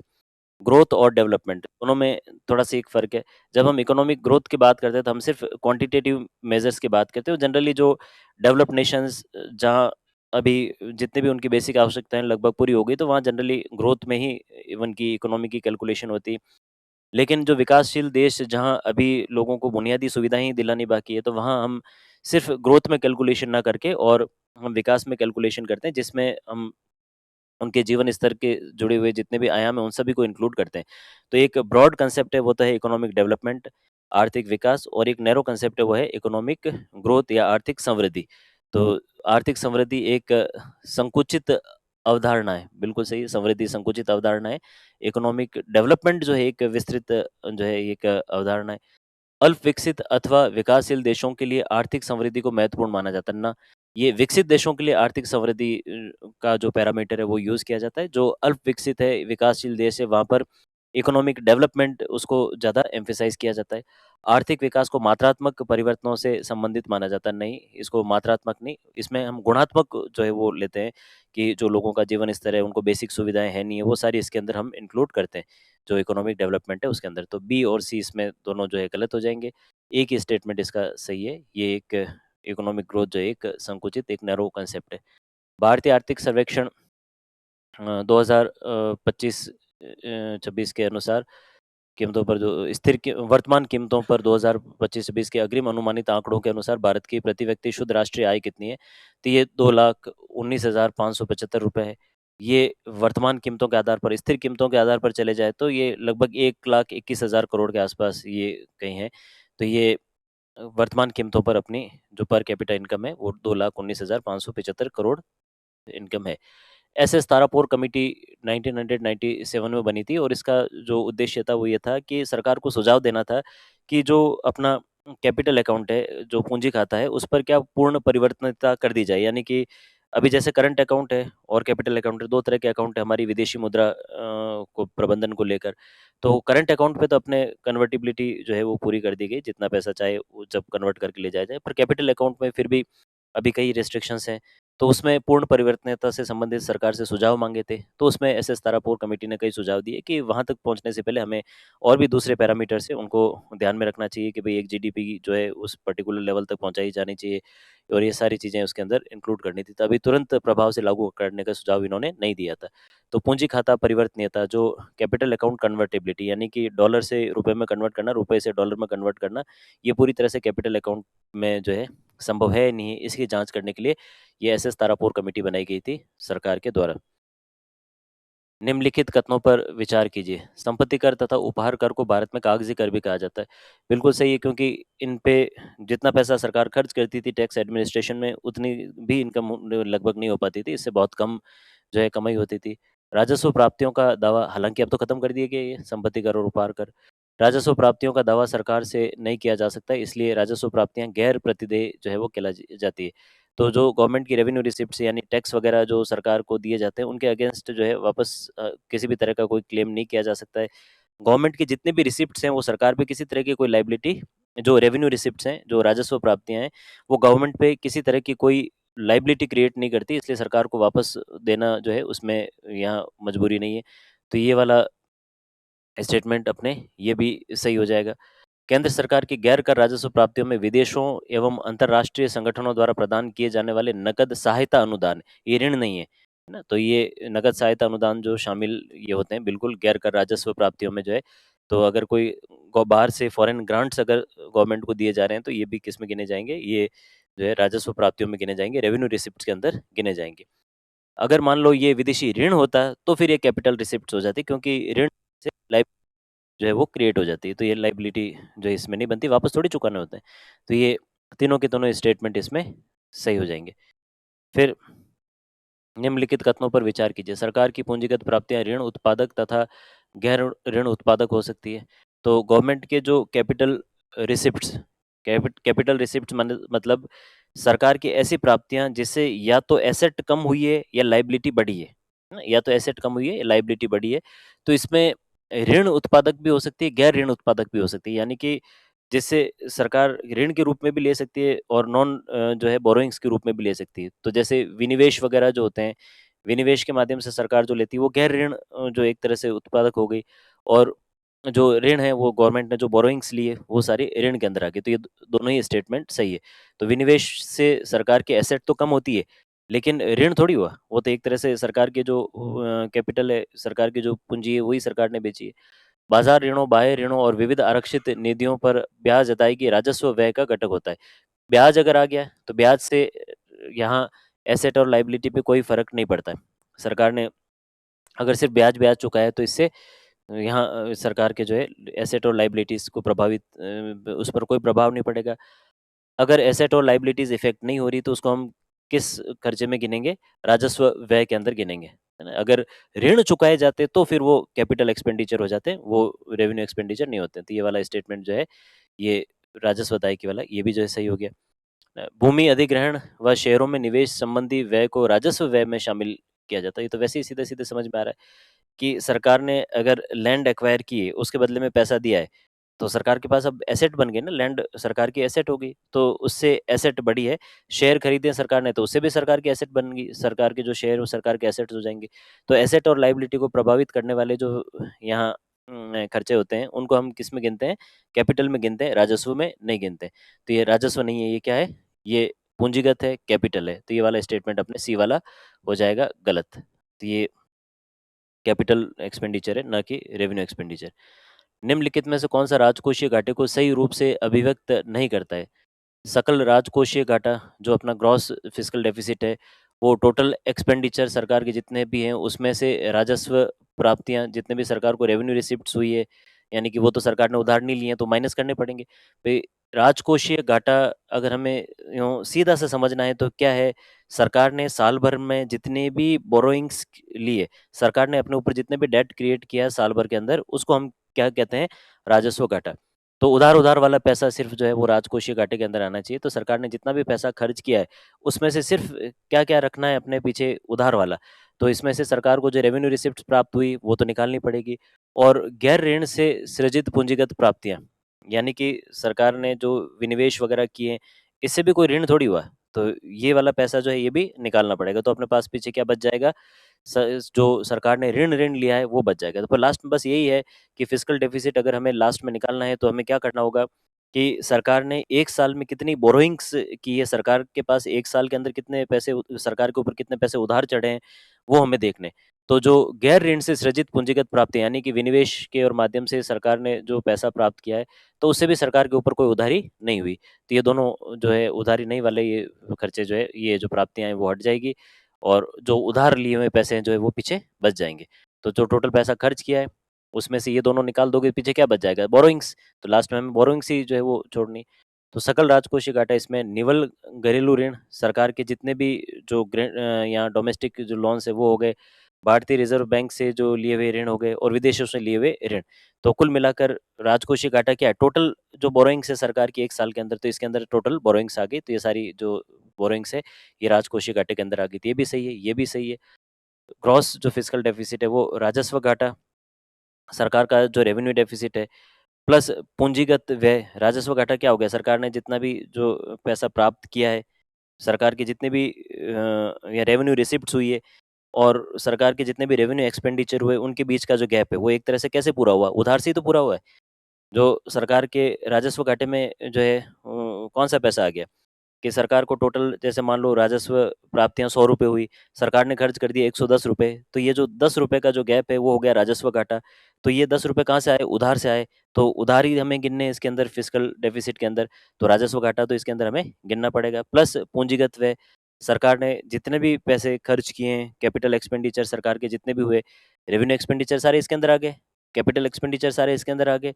और उसमें से जो सरकार ने जितने भी ऋण लिए, उसमें से जितने भी जो पैसे सरकार के पास आए, राजस्व जो एक्सपेंडिचर्स हैं, जितने भी राजस्व प्राप्तियाँ हैं, उसके अंदर के साथ-साथ सरकार ने वे पैसे जो विनिवेश वगैरह से लिए हैं, वो थोड़ी इंक्लूड करेंगे। हम सिर्फ़ क्या इंक्लूड करेंगे? ऋण करेंगे। तो ऐसे में जो विनिवेश से आया हुआ पैसा जो है, वो हमें यहाँ निकालना पड़ेगा। यानी कि ऐसी जो सरकार की प्राप्तियाँ, जिससे सरकार के ऊपर ऋण क्रिएट नहीं किए गए, वो हमें इसमें से हटानी। तो ये वाला स्टेटमेंट भी सही हो जाएगा। तो राजस्व घाटा प्लस पूंजीगत व्यय, तो इसके अंदर सरकार के सारे ही एक्सपेंडिचर्स आ गए, रेवेन्यू एक्सपेंडिचर तो पूरा इसके अंदर आ ही गया, ठीक है? फिर जो रेवेन्यू रिसिप्ट्स हैं, वो भी इसके अंदर पूरी इंक्लूड हो गई, दोनों का डिफरेंस पीछे जो बच गया वो आ गया। फिर कैपिटल जो एक्सपेंडिचर है वो पूरा-पूरा आ गया। अब उसमें से रिसिप्ट्स में से हमें सिर्फ़ जो है वो क्या-क्या हटाना है, जो राजस्व रिसिप्ट और एक्सपेंडिचर दोनों इसके अंदर आ गए, तो पीछे बच गए अपने सिर्फ़ जो ऋण है वो पीछे रखना है। तो ऋण वाला अमाउंट रखने के लिए जो नॉन बोरोड कैपिटल रिसिप्ट्स हैं उनको हमें निकालना होगा, तभी फिर बोरोड कैपिटल रिसिप्ट्स पीछे बचेगी। तो ऋण जो है पीछे हो गया। तो सार की बात है कि लास्ट में पीछे अपने जैसे-तैसे करके सरकार के टोटल बोरोइंग्स है वो लेकर आनी, जितने भी सरकार ने ऋण लिए हैं वो लेकर आने। तो ये तीनों ही स्टेटमेंट इसके अंदर सही हो जाएँगे। निम्नलिखित कथनों पर विचार कीजिए। आनुपातिक कर अर्थव्यवस्था को ऊर्ध्वगामी और अधोगामी संचलन के विरुद्ध स्थिरीकरण की स्थिति में लाभ में सहायक होती है। कि मान लो जैसे कभी इकोनॉमिक बूम हो या रिसेशन हो, दोनों ही कंडीशन में जो प्रोपोर्शनल टैक्स है ये इकोनॉमी को स्टेबलाइज करने में हेल्प करती है। पर ऐसा थोड़ी है, जनरली जब इकोनॉमिक बूम की स्थिति होती है, लोगों की इनकम जो एकदम बढ़ती है, तो ऐसे में जो इकोनॉमिक स्टेबलाइजेशन के लिए जो प्रोग्रेसिव टैक्सेशन सिस्टम है, जैसे इनकम बढ़ती है तो टैक्स की रेट भी बढ़ जाए, तो ऐसे में इकोनॉमिक स्टेबिलिटी जो है वो बनी रहती है। और इनकम बढ़ी और टैक्सेस की रेट बढ़ जाए, उस पे सरचार्ज वगैरह जो लगा दी जाए, तो ऐसे में इकोनॉमिक स्टेबिलिटी बनी रहेगी। जैसे रिसेशन की स्थिति में इनकम कम हुई, इनकम कम होने के साथ टैक्स की रेट भी कम हो गई, तो उससे भी बाजार के अंदर स्थिरता बनी रहती है। तो ये वाला स्टेटमेंट हो जाएगा अपने गलत। तो ये अनुपातिक कर की बजाय जो है प्रोग्रेसिव टैक्सेशन जो सिस्टम है, प्रोपोर्शनल की जगह प्रोग्रेसिव टैक्स जो है वो इसमें मार्केट स्टेबलाइजेशन में ज़्यादा कारगर है। सामान्यतः उच्च राजकोषीय घाटे के साथ मांग ऊंची और निर्गत अत्यधिक होते हैं। उच्च राजकोषीय घाटा, हाई फिस्कल डेफिसिट, मतलब सरकार ने खूब पैसे खर्च किए। सरकार ने पैसे खर्च किए, वो कहाँ गए? मार्केट के अंदर गए। मार्केट के अंदर पैसा जाकर क्या करेगा? डिमांड क्रिएट करवाएगा। मार्केट में डिमांड होगी तो प्रोडक्शन भी बढ़ेंगे। तो इससे जो है निर्गत यानी आउटपुट जो है वो ज़्यादा होगा, प्रोडक्शन जो है वो बढ़ जाएगा। तो ये वाला स्टेटमेंट अपने सही है, ये वाला स्टेटमेंट हो जाएगा गलत। कथन है अर्थव्यवस्था में मंदी के दौरान सरकार के घाटे में जो है वृद्धि होती है। मंदी जब स्थिति होगी तो सरकार का घाटा ऑटोमेटिकली बढ़ जाएगा, क्योंकि टैक्सेस वगैरह सरकार के कम मिलेंगे, क्योंकि लोगों की, परिवार की, कंपनियों की इनकम कम हो जाएगी। इसका मतलब जो है यहाँ पर सबकी इनकम कम हो रही है, फैक्ट्रियों को प्रॉफिट कम हो रहा है, बिजनेस को प्रॉफिट कम हो रहा है, तो ऐसे में सरकार को मिलने वाला टैक्स भी कम हो जाएगा। तो दोनों जो है वो स्टेटमेंट सही भी है और दोनों एक दूसरे के जो है एक्सप्लेनेशन भी है। तो ये ए और बी दोनों सही है और आर जो है ए की सही व्याख्या भी करता है। राजकोषीय घाटे के प्रतिशत में राजस्व घाटे की वृद्धि से निम्न पूंजी निर्माण से सरकारी व्यय की प्रकृति में गिरावट होती है। बिल्कुल सही है। राजकोषीय घाटे में जो अगर जो प्रतिशत में राजस्व घाटा जैसे-जैसे बढ़ रहा है, राजस्व घाटा बढ़ रहा है मतलब सरकार ऐसे एक्सपेंडिचर ज़्यादा कर रही है जिससे कैपिटल का निर्माण नहीं हो रहा है। तो ये एक मतलब सही सरकार की जो एक प्लानिंग है उसको शो नहीं करता है। इससे मतलब सरकार का जो खर्चा है, वो सही तरह का खर्चा इसको नहीं माना जाता। कहाँ सरकार को ज़्यादा पैसा कहाँ खर्च करना चाहिए? पूंजी निर्माण पे खर्च करना चाहिए। जबकि सरकार जो है इसमें पूंजी निर्माण में कम खर्च करती है। भई राजस्व घाटा ज़्यादा है, इसका मतलब सरकार ने रेवेन्यू एक्सपेंडिचर ज़्यादा किया। जैसे सरकारी जो कर्मचारियों की जो सैलरी है या और भी दूसरे ऐसे जिनसे कोई एसेट का निर्माण नहीं हुआ, तो पूंजीगत खर्चे उससे कम हो जाते हैं। तो इससे जो सरकारी व्यय की प्रकृति में जो है गिरावट आती है, यानी कि सरकार का जो एक्सपेंडिचर है इसकी जो इसका जो नेचर है वो अब खराब होगा। तो बिल्कुल ये सही स्टेटमेंट है। सार्वजनिक ऋण भविष्य में उत्पादन की वृद्धि दर को सदैव प्रतिकूल रूप से प्रभावित करते हैं। तो सदैव कैसे प्रभावित करेंगे? अगर मान लो सरकार को कोई बड़ी फैक्ट्री लगानी है, जिससे आगे भविष्य में खूब लोगों को रोज़गार मिलने वाला है, इंफ्रास्ट्रक्चर का डेवलपमेंट करना है, जिससे आगे देश को खूब फ़ायदा होगा। इसके लिए अगर पैसा उधार लिया है, तो इससे नुकसान थोड़ी होगा, इससे तो फ़ायदा ही होगा। तो जो पब्लिक डेट्स हैं, सार्वजनिक ऋण है, वो हमेशा उत्पादन में वृद्धि दर को जो है प्रतिकूल रूप से प्रभावित करे, ये जो है गारंटी नहीं। जनरली इससे जो है पॉजिटिव फ़ायदे ही होते हैं। तो ये वाला स्टेटमेंट गलत हो गया। सरकार जो पैसा लेती है, तो उससे अगर कैपिटल एक्सपेंडिचर किए जाते हैं, तो उससे फ़ायदा ही होता है देश को। तो ये स्टेटमेंट गलत है, ये स्टेटमेंट अपने सही हो जाएगा। मौद्रिक समुच्चय के संदर्भ में निम्नलिखित कथनों पर विचार कीजिए। मनी एग्रीगेट्स के बारे में देखना है। M1, M2 को संकुचित मुद्रा कहा जाता है, बिल्कुल सही है। नैरो मनी है M1, M2। M3 broad money है और जितने भी जो अपने जो मेन मार्केट में सर्कुलेट होने वाला पैसा वो सारा M3 के अंदर आ जाता है। तो M3 के अंदर क्या आता है? M1 प्लस जितने भी बैंकों के अंदर टाइम डिपॉजिट्स हैं, सावधि जमाएँ जितनी भी बैंक्स के अंदर आरडी, एफडी वो सारी बैंकों के अंदर उसके अंदर वो आ जाती है, सावधि जमाएँ, टाइम डिपॉजिट्स हैं वो आ जाते हैं। तो M1 के अंदर सारा लिक्विड पैसा आ जाता है। बैंकों में जो हमारे डिमांड डिपॉजिट्स हैं, जो हमारे सेविंग अकाउंट में, करंट अकाउंट में पैसा पड़ा है, वो सारा M1 के अंदर आ जाता है। M4 लेन-देन का सबसे सुलभ माध्यम है।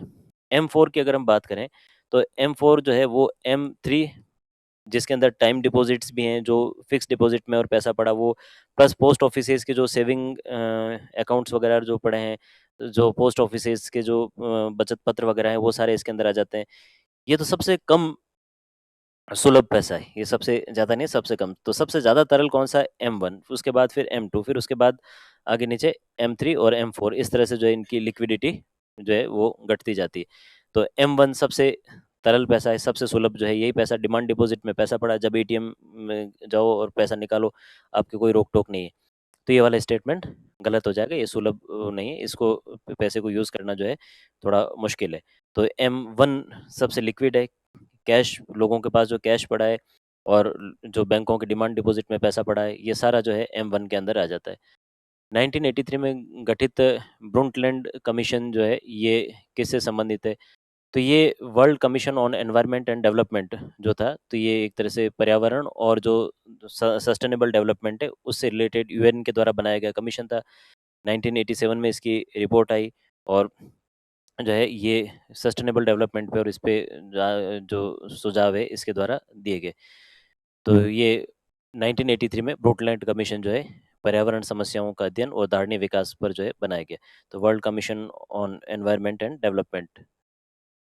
ऑरेंज इकोनॉमी का मतलब होता है कि जो इंटेलेक्चुअल जो हमारी प्रॉपर्टी है, हमारी जो कल्चरल वैल्यूज़ हैं, इनका यूज़ करके और इनके थ्रू अगर हम इकोनॉमिक डेवलपमेंट करते हैं, इनसे अगर हम एम्प्लॉयमेंट वगैरह जनरेट करते हैं, इनसे अगर पैसा जनरेट करते हैं, तो इसको ऑरेंज इकोनॉमी के अंदर गिना जाता है।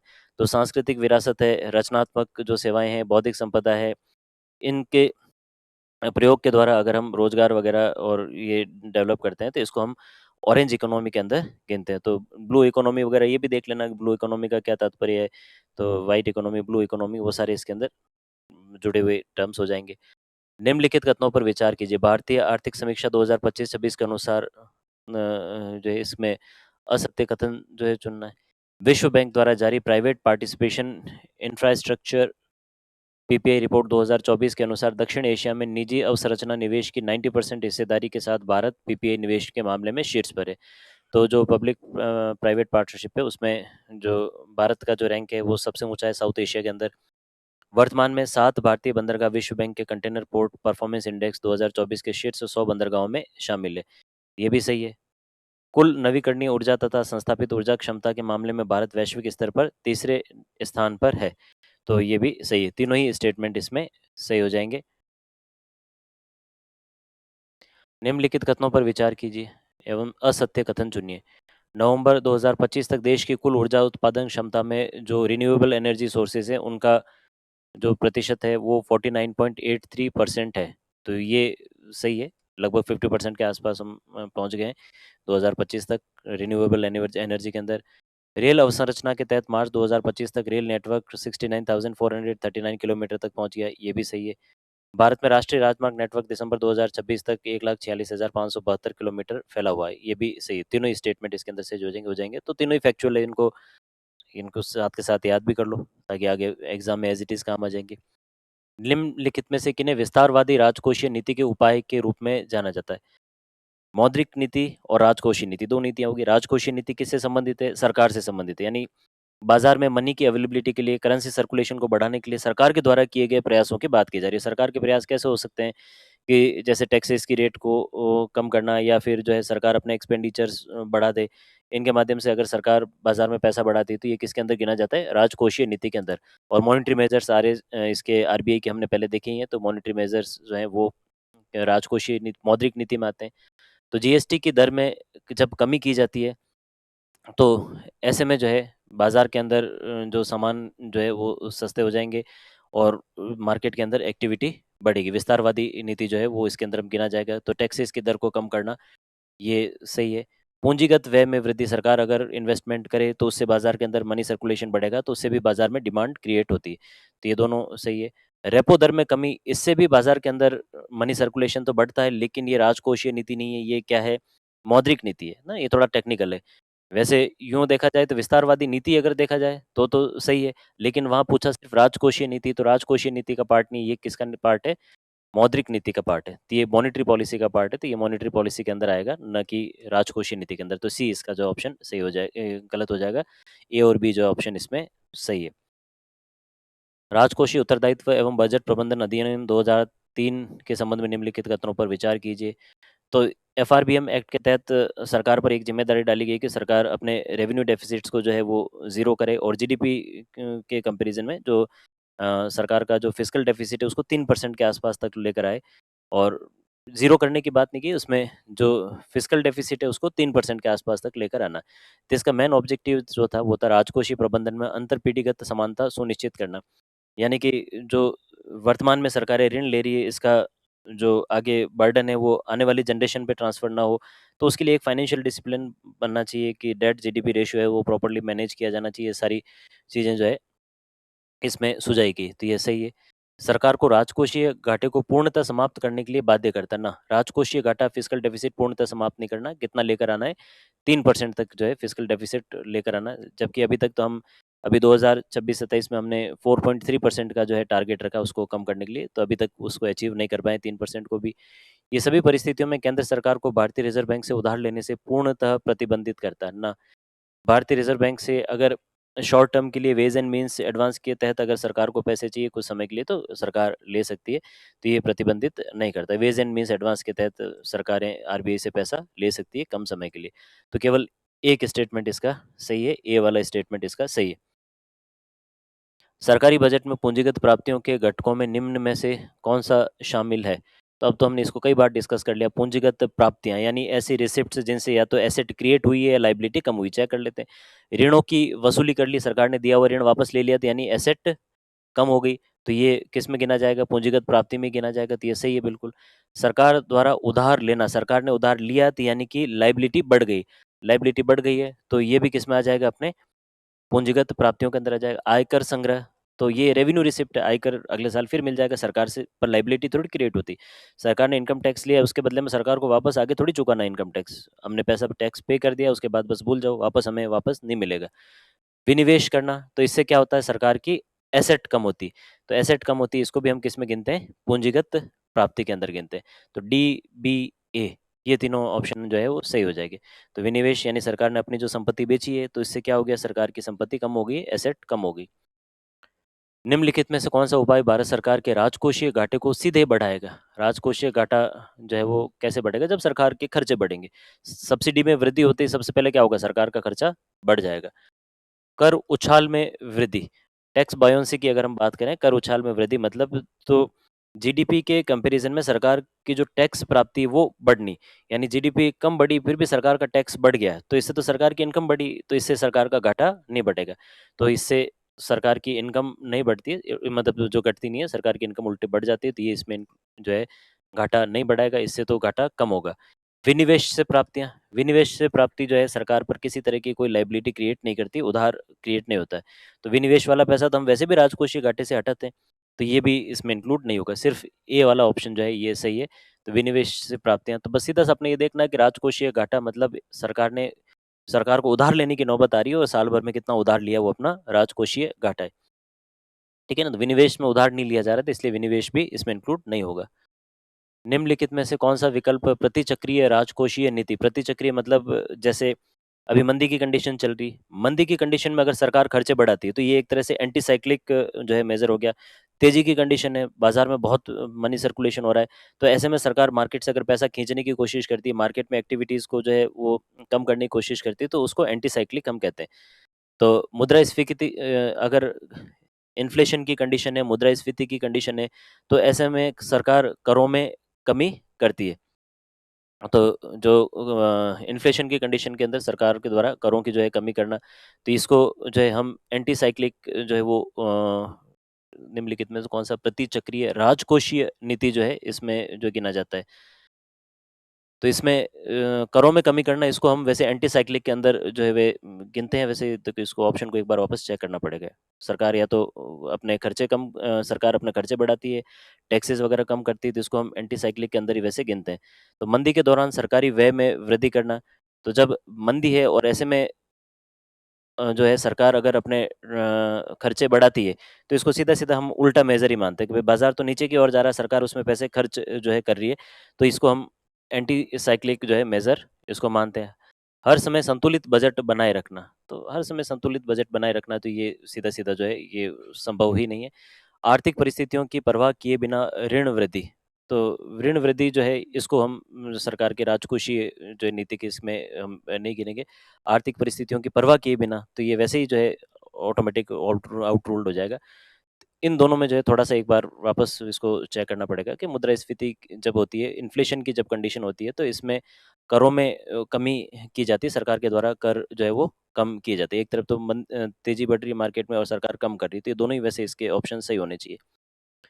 निम्नलिखित कथनों पर विचार कीजिए। आर्थिक मंदी के दौरान सरकारें प्राय पूंजीगत व्यय बढ़ाती है।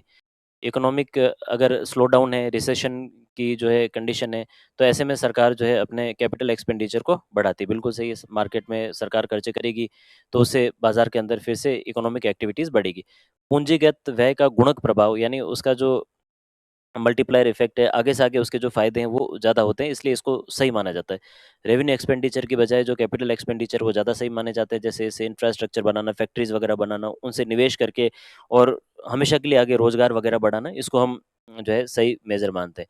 तो ये भी सही है, ये भी सही है, दोनों एक-दूसरे के एक्सप्लेनेशन भी सही है। तो इकोनॉमिक जो स्लो डाउन के दौरान सरकार खर्चे करती है और स्पेशली पूंजीगत व्यय करती है, जिससे आगे चलकर इकोनॉमिक स्लो डाउन से निपटने के लिए एक परमानेंट सॉल्यूशन के रूप में इसको देखा जाता है। फिर उम, ऑफ बजट उधार सरकार की कुल देयता को कम कर देते हैं। ऑफ बजट उधार मतलब सरकार ऋण तो ले रही है, लेकिन किसी और के थ्रू, जैसे वो सरकार की जो पीएसयूज़ हैं, पब्लिक सेक्टर जो कंपनीज़ हैं, उनके थ्रू मार्केट से, शेयर मार्केट से और इनसे पैसा लेना, तो ये ऑफ बजट जो है उधार के अंदर गिना जाता है। अब भले सरकार पैसा ले या सरकार की कोई पीएसयू पब्लिक सेक्टर जो कंपनीज़ हैं, वो पैसा ले, अल्टीमेटली लायबिलिटी किस पे क्रिएट हुई? सरकार पे क्रिएट हुई, तो सरकार की ही वो उधारी हो गई एक तरह से। तो ये उधार सीधे सरकार द्वारा न लेकर सार्वजनिक क्षेत्र के उपक्रमों द्वारा लिए जाते हैं, बिल्कुल सही है। उधार सरकार की कुल देयता को कम करता है, देयता कम थोड़ी होती है, देयता तो बढ़ेगी ना। जैसे-जैसे सरकार भले ही चाहे उधार किसी से ले, चाहे अपने कंपनियों से ले, चाहे सरकार खुद ले, उससे सरकार की लायबिलिटी जो है वो बढ़ जाती है। तो ए गलत हो जाएगा, आर जो है इसका सही है। भई उधार सरकार खुद ले या सरकार की पीएसयू ले, कोई फ़र्क नहीं पड़ता। इससे अल्टीमेटली चुकाने की रिस्पॉन्सिबिलिटी तो किस पे आएगी? सरकार पे आएगी। सरकार ही उसको पैसे को चुकाएगी। तो ये सरकार की लायबिलिटी के अंदर ही गिना जाएगा। राजकोषीय कर्षण फिस्कल ड्रैग, देखो जब इन्फ्लेशन की कंडीशन होती है, तो ऐसे में सरकारी कर्मचारियों के जो है सैलरी वगैरह बढ़ती है। तो सैलरी जो बढ़ी वो इन्फ्लेशन को एडजस्ट करने के लिए बढ़ी है, तो वास्तविक आय थोड़ी बढ़ी। जैसे मान लो बाज़ार में 6% 5% इन्फ्लेशन है, ऐसे में 5-6% सरकारी कर्मचारियों की अगर इनकम बढ़ भी गई, तो उनकी पेइंग कैपेसिटी नहीं बढ़ी, उनकी वास्तविक आय नहीं बढ़ी। तो बिना वास्तविक आय बढ़े होगा क्या कि वो जहाँ पहले उनकी इनकम मान लो 5 लाख थी, ना 4,99,000 या 4,98,000 इनकम थी। अब 5-6% इनकम बढ़ गई उनकी और वो अब जो है ऊपर 5 लाख से ऊपर वाले टैक्स स्लैब में चले गए। पर ये जो इनकी सैलरी बढ़ी है, ये सिर्फ़ इन्फ्लेशन को एडजस्ट करने के लिए बढ़ी है, ना कि उस उससे उनकी वास्तविक आय बढ़ी। जैसे मान लो इन्फ्लेशन 5-6% होता और 20-25% इनकी सैलरी बढ़ जाती तो मानते हैं भाई कि रियल इनकम भी बढ़ती। तो महँगाई के अगेंस्ट जब सरकारी कर्मचारियों की जो कर्मचारियों की इनकी जब इनकम बढ़ती है, तो ये हायर टैक्स स्लैब में चले जाते हैं। तो ऐसे में वास्तविक आय तो नहीं बढ़ी, लेकिन उनको टैक्स अब ज़्यादा पे करना पड़ेगा पिछली बार के कंपैरिज़न में, तो उससे उल्टा उनकी जो पेइंग कैपेसिटी वो कम हो जाएगी। टैक्स उनको ज़्यादा पे करना पड़ेगा और अ, उनकी जो रियल इनकम है वो कम हो जाएगी। तो इसको हम जो है क्या कहते हैं फिस्कल ड्रैग। तो मुद्रास्फीति के कारण वास्तविक आय में वृद्धि हुए बिना ही करदाता उच्च आयकर श्रेणियों में जब पहुँच जाते हैं, तो इसको हम क्या कहते हैं फिस्कल ड्रैग, राजकोषीय कर्षण इसको जो कहा जाता है फिस्कल ड्रैग कहा जाता है, ठीक है? तो वास्तविक इनकम तो बढ़ी नहीं, उल्टा टैक्स ज़्यादा चुका दिया, तो इससे जो पैसा खर्च करने के लिए पास में बचा है, वो भी अब कम हो जाएगा। तो इससे जो है यूँ देखा जाए तो एक तरह से एक्चुअल इनकम कम हो गई। निम्नलिखित युग्मों पर विचार कीजिए। तो कैश मैनेजमेंट जो बिल होते हैं, ये 91 डेज़ से कम के लिए जो पैसा लिया जाता है, उसके लिए ये कैश मैनेजमेंट बिल जारी किए जाते हैं। ट्रेज़री बिल्स जो है 91, 182, 364 डेज़ के लिए जो है वो जारी किया जाता है, 91 से 364 डेज़ के लिए। जो डेटेड गवर्नमेंट सिक्योरिटीज़ जीसैक्स जो होते हैं, वो 5 साल से अधिक के लिए जारी किए जाते हैं। तो डेटेड सिक्योरिटीज़ जो है, ये 5 साल से ज़्यादा के लिए। तो ये वाला जो है सही है, ये दोनों एक-दूसरे के जो है यूँ उल्टे हो जाएँगे। तो ये दोनों गलत हो गए, सही मैच नहीं है। सी वाला जो है वो सही मैच्ड है। निम्नलिखित में से भारत सरकार की मिष्टी योजना, तो mangrove initiative and shoreline habitat tangible income scheme जो है, ये जो अपने जो तट रेखा है, भारत के लगभग 550 किलोमीटर के आसपास की जो कोस्टल एरिया है, जहाँ मैंग्रोव वन है, उनके डेवलपमेंट के लिए, उनकी रक्षा के लिए जो है चलाई गई सरकारी एक योजना है। तो मैंग्रोव जो इकोलॉजिकल मैंग्रोव जो यहाँ सिस्टम है, उसको डेवलप करने के लिए ये एक मिष्टी योजना सरकार के द्वारा चलाई गई, ठीक है? भारत में सामान्य सरकारी ऋण के संदर्भ में निम्नलिखित कथनों पर विचार कीजिए। इसमें केंद्र सरकार तथा राज्य सरकारों दोनों का ऋण शामिल होता है, बिल्कुल सही है। सरकारी ऋण की बात की जा रही है तो वहाँ पे इससे कोई फ़र्क नहीं पड़ता वो केंद्र सरकार है या राज्य सरकार है।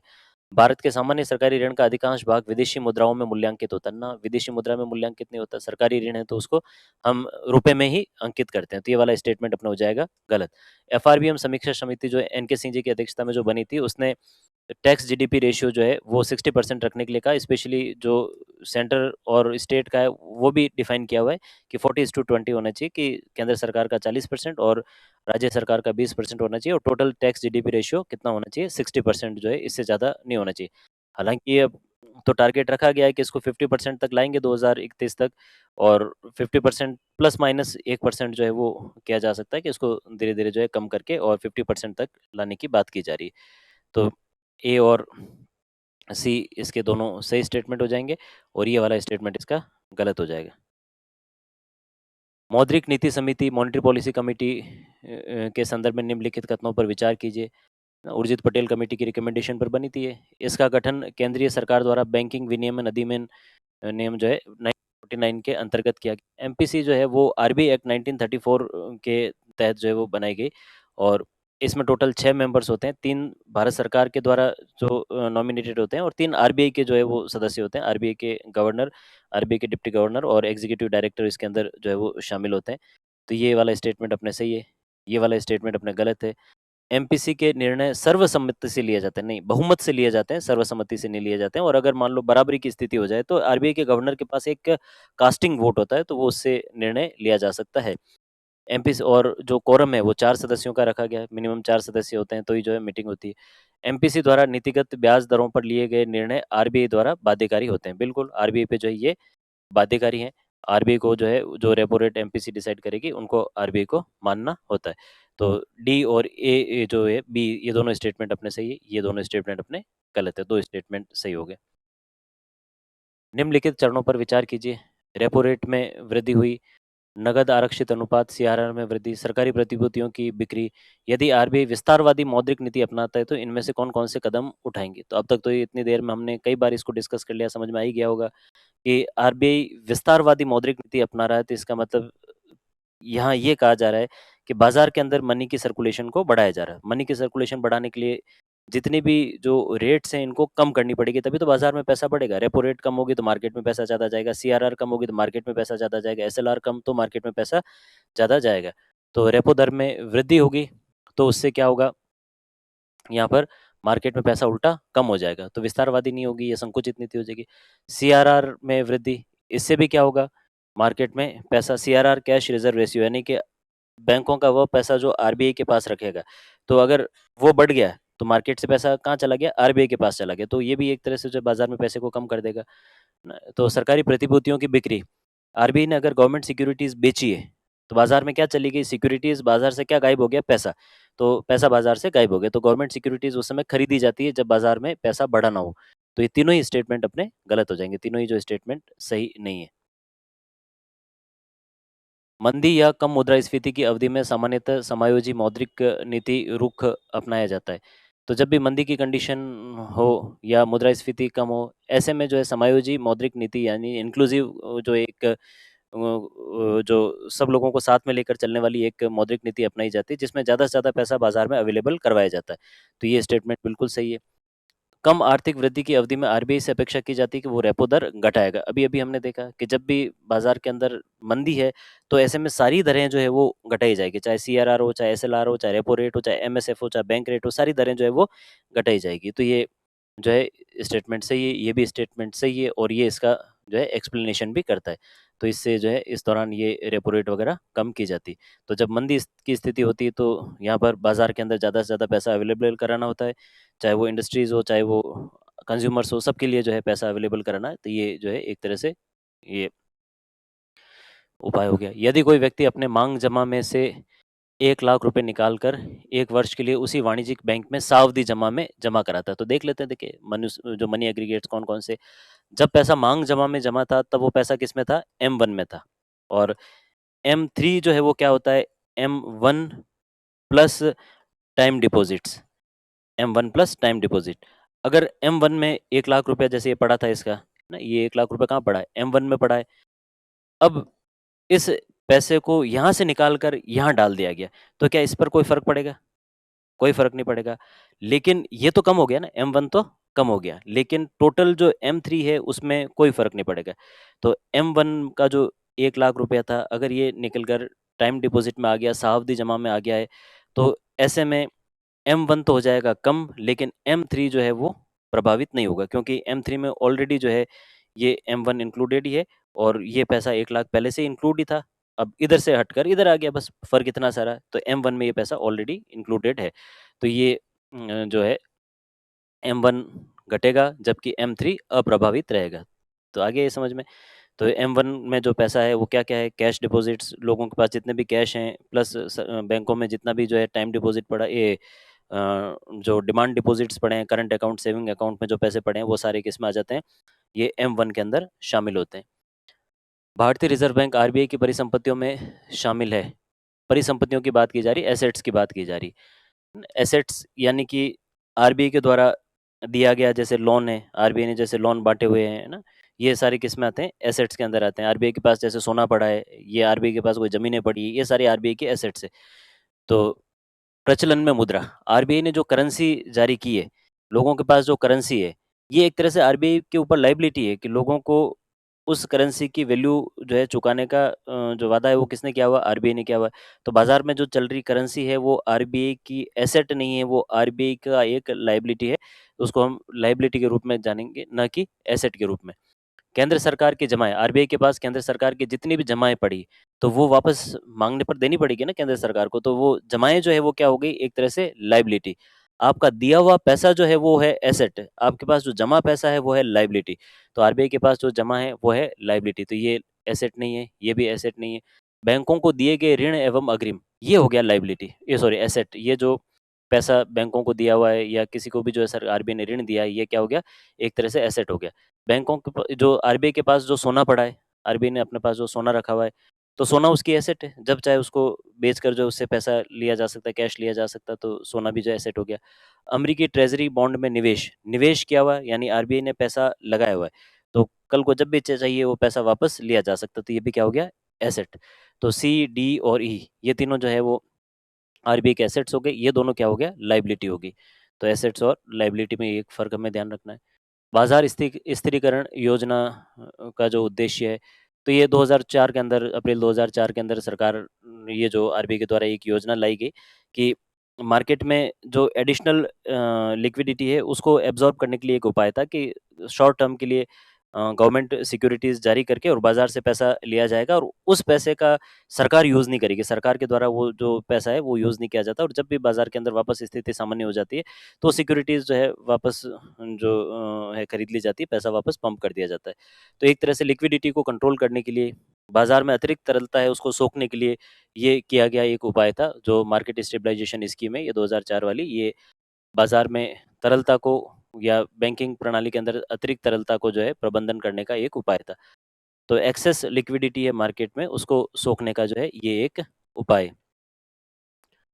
निम्नलिखित में से कौन-सा बंदरगाह नवीन और नवीकरणीय ऊर्जा मंत्रालय द्वारा मान्यता प्राप्त ग्रीन हाइड्रोजन हब में शामिल नहीं है? दीनदयाल बंदरगाह प्राधिकरण ये शामिल है।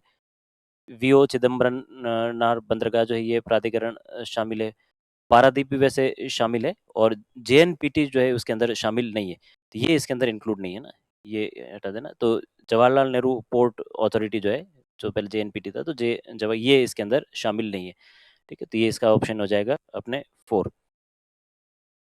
भारत के परिवहन क्षेत्र के संबंध में निम्नलिखित कथनों पर विचार कीजिए। परिवहन सेवाएँ भारत के सकल मूल्य संवर्धन जीवीए में 10% से अधिक का प्रत्यक्ष रूप से योगदान देती है। 10% नहीं है, ये सिर्फ़ 4.5% है जीवीए में जो हमारे ट्रांसपोर्ट सर्विसेज़ हैं उनका योगदान।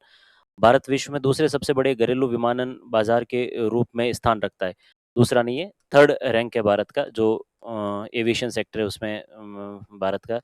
केंद्रीय बजट 2026-27 में 2047 तक अंतर्देशीय जलमार्गों और तटीय शिपिंग की हिस्सेदारी को 6% से बढ़ाकर 12% करने को प्राथमिकता दी गई। ये वाला बिल्कुल सही है, ये गलत है, ये गलत है, तो ये भी गलत है और जो है ये तीसरा वाला सही है। तो सही नहीं है, ये पूछा गया है, तो 2 स्टेटमेंट सही नहीं है, तो ये दोनों स्टेटमेंट सही नहीं है। भारत में दूरसंचार क्षेत्र के संबंध में निम्नलिखित कथनों पर विचार कीजिए। भारत का दूरसंचार नेटवर्क विश्व में दूसरा सबसे बड़ा नेटवर्क है। बिल्कुल सही है। पहले नंबर पर कौन है? चीन।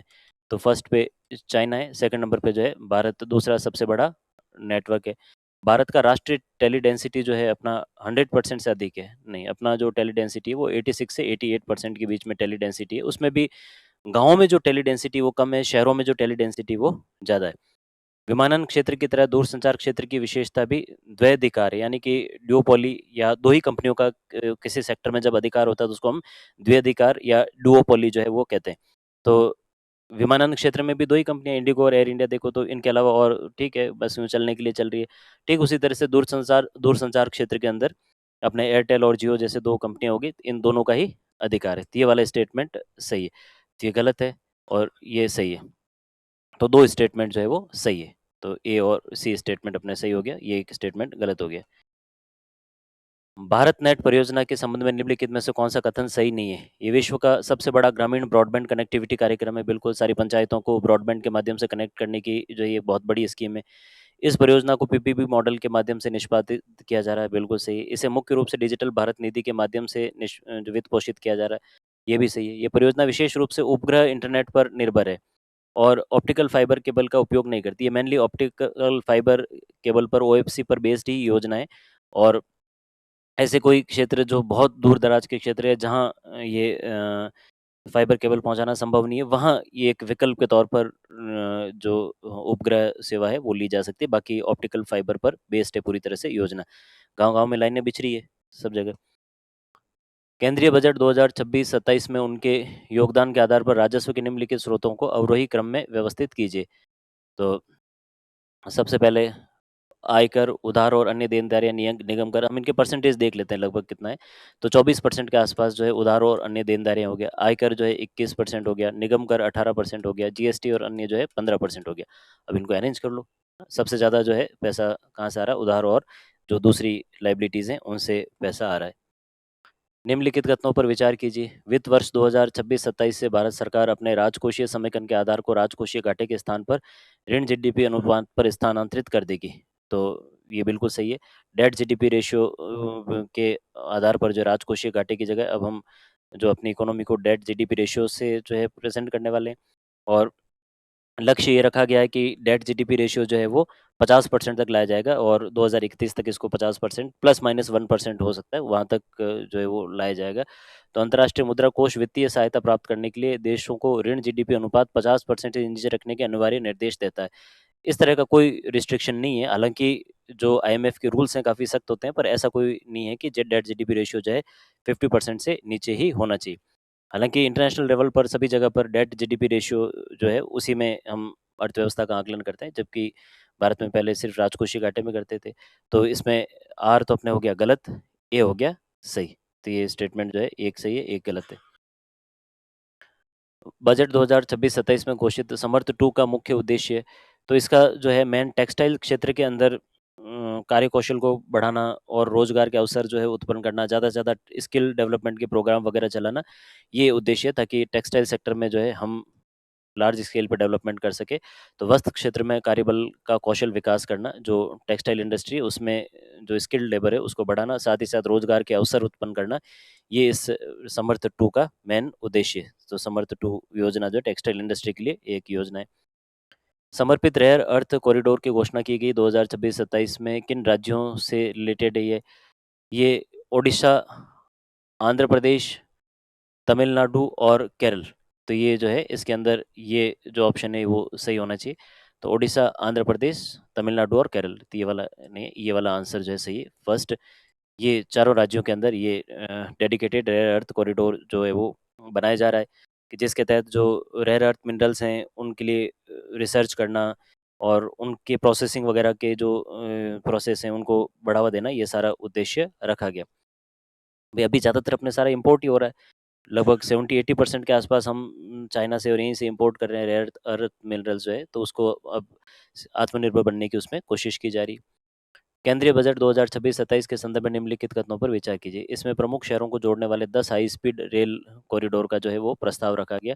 वैसे 10 नहीं है, ये 7 हाई स्पीड रेल कॉरिडोर का जो है वो प्रस्ताव रखा गया। इसमें शिपिंग और बुनियादी ढांचे को बढ़ाने के लिए 20 नए राष्ट्रीय जलमार्गों की जो है वो घोषणा की गई। बिल्कुल सही है। डंकुनी पश्चिम बंगाल को सूरत गुजरात से जोड़ने वाले एक नए समर्पित माल ढुलाई करियर डेडिकेटेड फ्रेट कॉरिडोर का जो इसमें प्रस्ताव रखा गया डंकुनी से सूरत तक। ये भी सही है, ये भी सही है। इसमें एक इंफ्रास्ट्रक्चर रिस्क गारंटी फंड जो है स्थापित करने का प्रस्ताव रखा गया। तो ये भी सही है। तो इसमें से एक जो स्टेटमेंट है ये जो असत्य हो जाएगा, तीनों स्टेटमेंट इसमें सही है। फर्टिगेशन, फर्टिगेशन में देखो होता ये है कि जब पानी फसल तक पहुंचाया जाता है तो उसी समय उसके अंदर जो भी एसेंशियल जो मिनरल्स हैं, जो भी फर्टिलाइजर्स वगैरह हैं, वो उसके अंदर उस समय मिला लिए जाते हैं, जो भी पेस्टिसाइड वगैरह।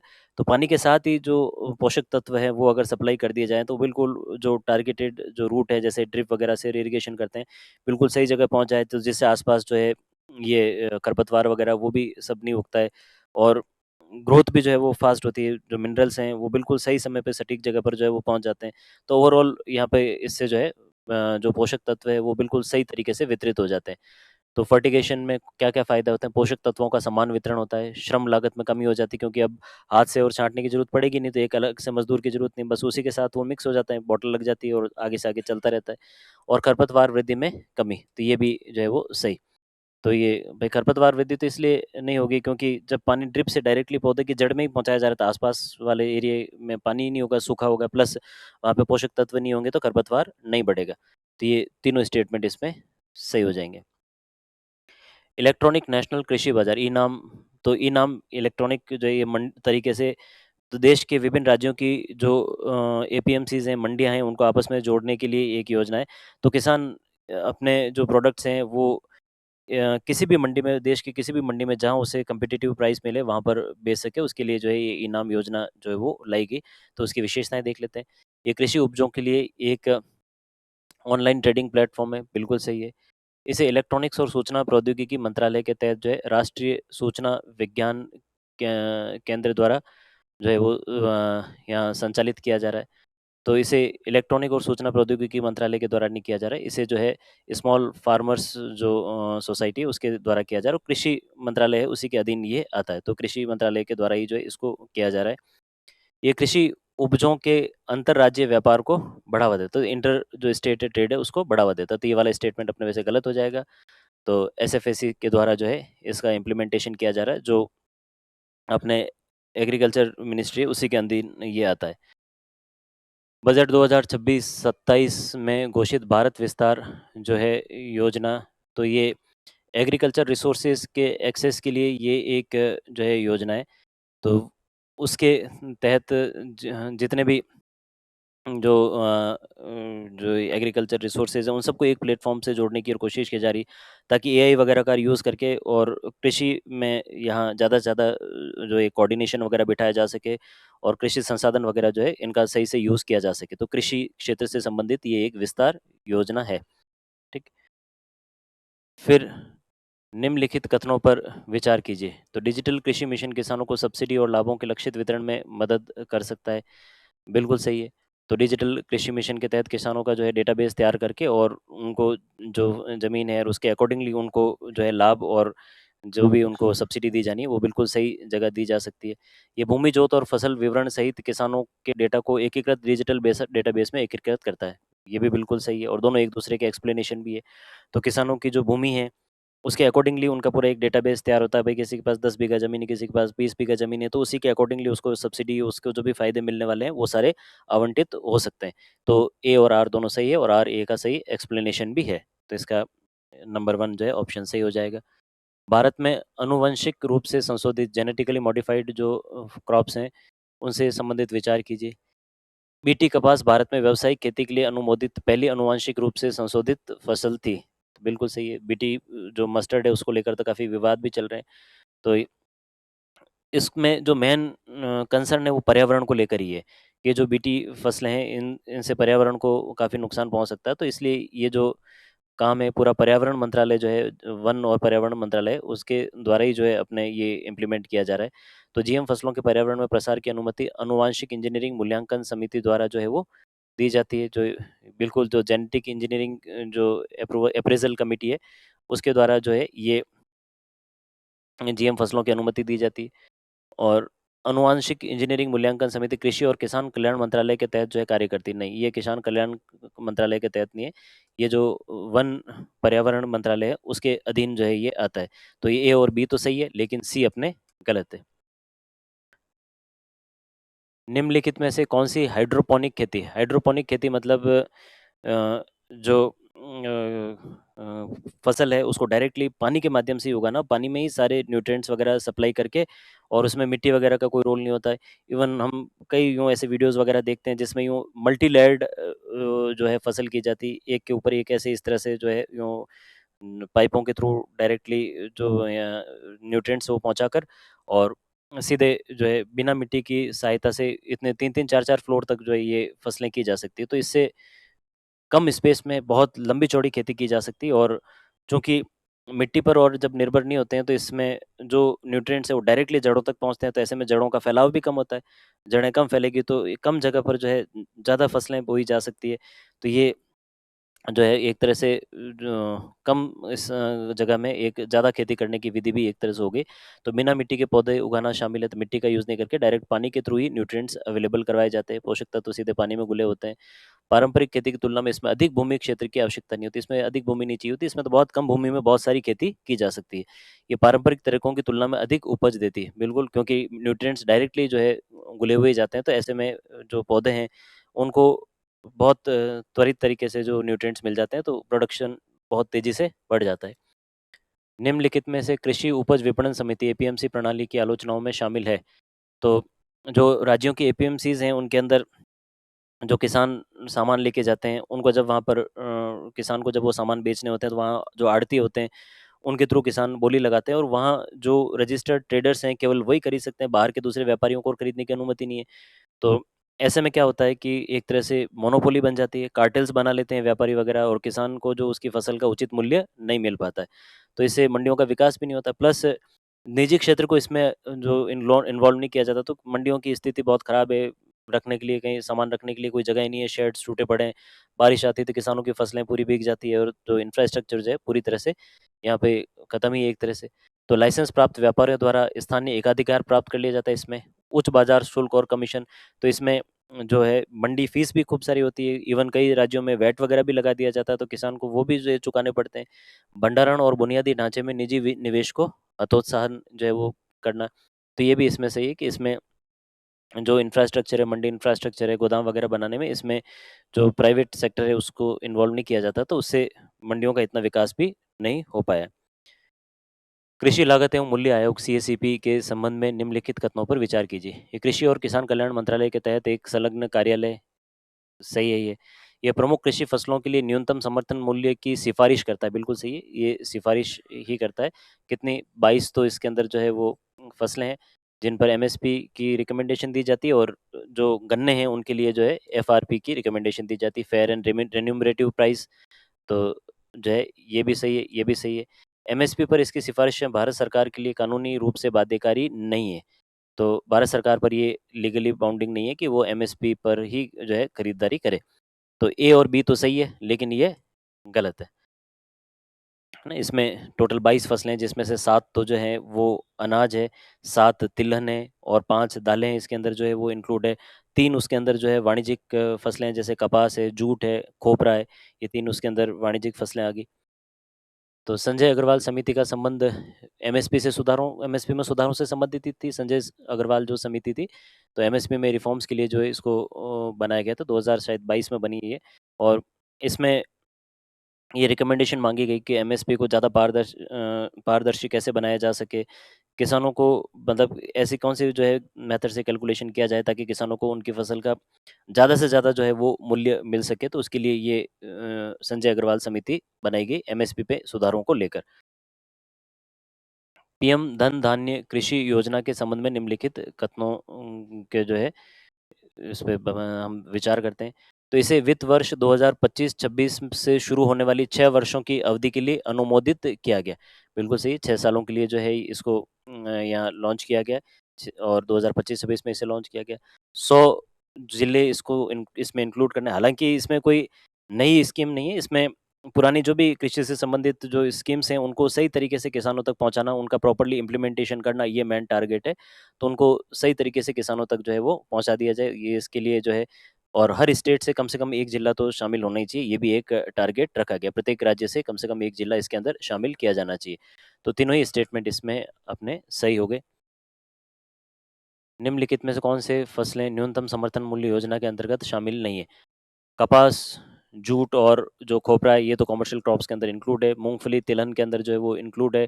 काजू इंक्लूड नहीं है, चाय इंक्लूड नहीं है, रबर इंक्लूड नहीं है। सोयाबीन जो है ये भी इंक्लूड है, तिलहन के अंदर सोयाबीन को भी इंक्लूड किया गया।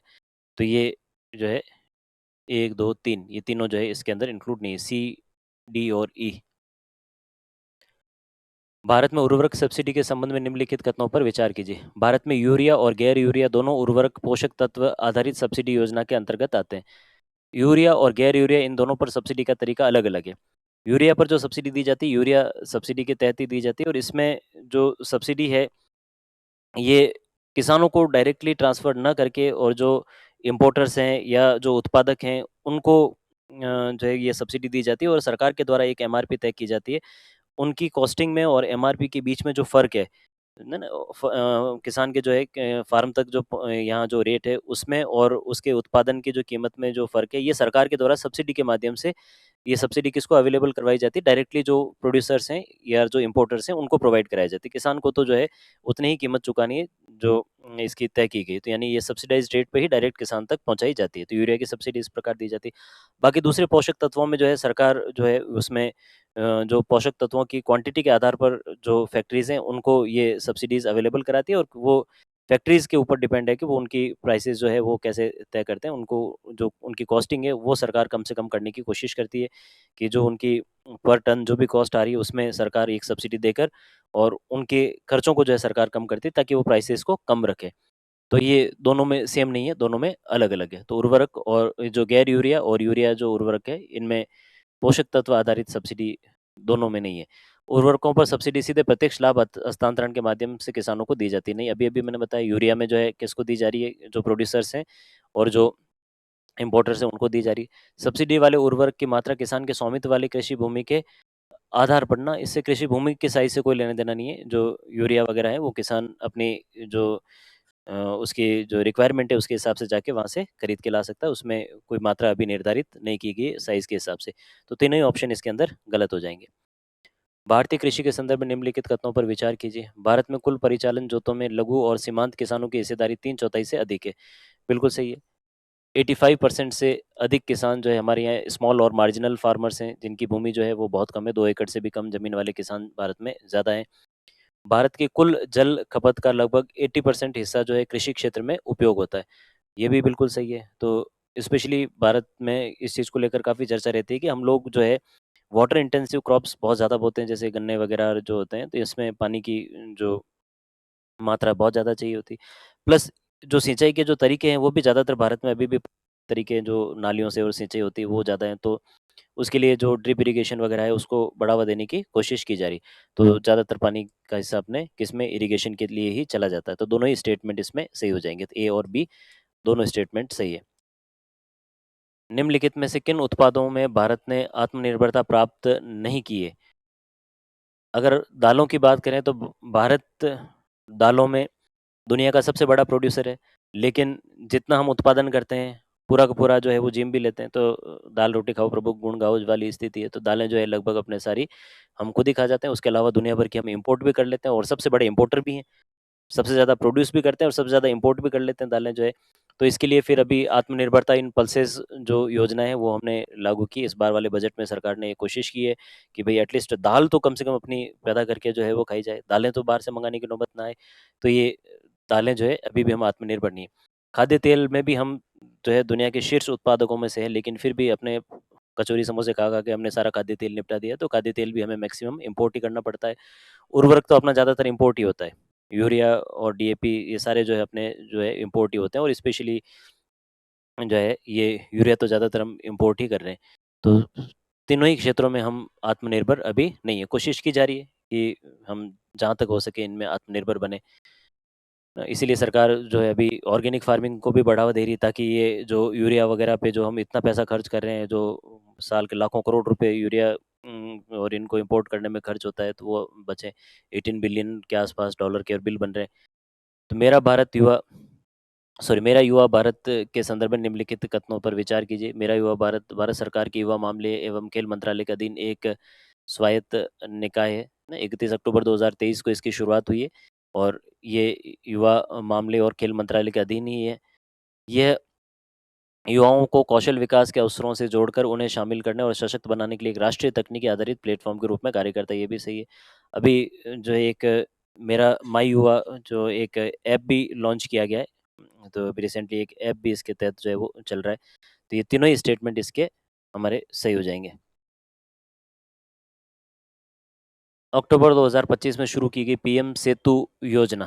तो आई हमारे जो आईटीआईज हैं उनमें स्किल्स तो दुनिया भर की चेंज होगी मार्केट के अंदर, लेकिन अभी भी आईटीआईज में जितने भी अपने जो देश के जो इंडस्ट्रियल ट्रेनिंग इंस्टीट्यूट्स हैं, इनमें अभी औद्योगिकरण के अकॉर्डिंगली, जो समय के मांग के अकॉर्डिंगली स्किल्स अभी चेंज नहीं हुए, तो उनको मॉडर्नाइज करने के लिए, उनमें जो नई टेक्नोलॉजीज लाने के लिए ये एक जो है योजना है। और इसके तहत जो है अभी जितने भी अपने जो आईटीआईज हैं, स्पेशली भारत सरकार के अधीन जो लगभग 1000 आईटीआईज हैं, उनको मॉडर्नाइज करने के लिए ये एक भारत सरकार की योजना है, जो पीएम सेतु योजना के नाम से इसको जाना जाता है। तो यहाँ इसका ज़्यादा से ज़्यादा मॉडर्नाइजेशन करने की कोशिश की जाएगी। प्रधानमंत्री विकसित भारत रोजगार योजना से संबंधित जो है निम्नलिखित कथनों पर विचार कीजिए। तो भारत सरकार का ऑब्जेक्टिव है कि लगभग 3.5 करोड़ के आसपास जो है वो नई जॉब्स क्रिएट किए जाए। उसके तहत जो है जो एम्प्लॉयर्स हैं उनको भी यहाँ फाइनेंशियल एड दी जा रही है, प्लस जो नए युवा जॉब में जिनको दी जा रही है उनको सरकार की तरफ से 15,000 तक की जो है वित्तीय सहायता भी प्रोत्साहन राशि के रूप में दी जा रही है। और जो नियोक्ता है, एम्प्लॉयर्स हैं, उनको 3,000 रुपये पर कर्मचारी सरकार के द्वारा जो है, जो भी नए अपॉइंटमेंट्स होंगे उनके लिए 3-3 हज़ार रुपये जो है वो सरकार के द्वारा पर महीने इनको दिए जाएंगे। तो ये भी सही है और ये भी सही है, दोनों ही स्टेटमेंट इसमें हमारे सही हो गए। विकसित भारत जी राम जी अधिनियम 2025 के संबंध में निम्न में से कौन सा कथन असत्य है? इस अधिनियम के तहत कार्यान्वित योजना एक केंद्रीय प्रायोजित योजना है। देखो, दो तरह की योजनाएं होती है, एक सेंटर सेक्टर योजना होती है और एक सेंट्रली स्पॉन्सर्ड योजना होती है। सेंटर सेक्टर योजना में तो सरकार के द्वारा ही, केंद्र सरकार के द्वारा ही पूरा पैसा दिया जाता है, जबकि सेंट्रली स्पॉन्सर्ड स्कीम्स हैं उसमें सेंटर एक स्पॉन्सर के रूप में होती है और उसमें राज्यों का भी शेयर होता है, और इसमें राज्यों का जो शेयर है वो है 40%। हिमालय और जो दूरवर्ती जो क्षेत्र वाले राज्य हैं उनको छोड़ दो, उसके अलावा जो है ये दूसरे राज्यों के लिए 60-40 का जो रेशियो इसमें रखा गया। तो सेंट्रली स्पॉन्सर्ड स्कीम इसको जो बना दिया गया है, और उत्तर पूर्वी और हिमालय राज्यों के अलावा जो है बाकी दूसरे राज्यों के लिए 60-40 का जो है इसमें रेशियो रखा गया है। केंद्र सरकार प्रत्येक वित्तीय वर्ष के लिए राज्यवार मांग आधारित मॉडल के अनुरूप आवंटन को निर्धारित करती है।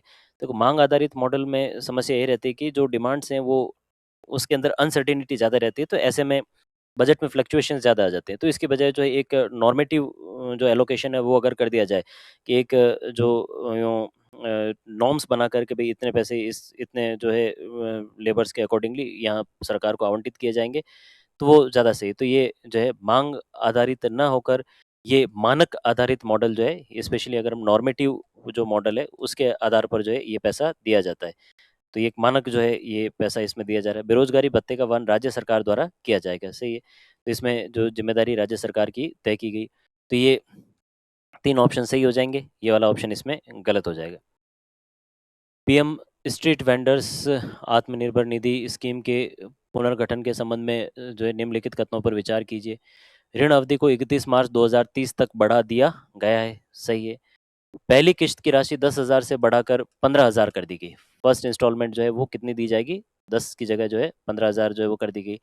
दूसरी किश्त जो है वो 25,000 कर दी गई, और तीसरी किश्त जो है वो अभी भी 50,000 ही है जैसे पहले थी, तो 50,000 ही, इसमें कोई चेंज नहीं किया गया।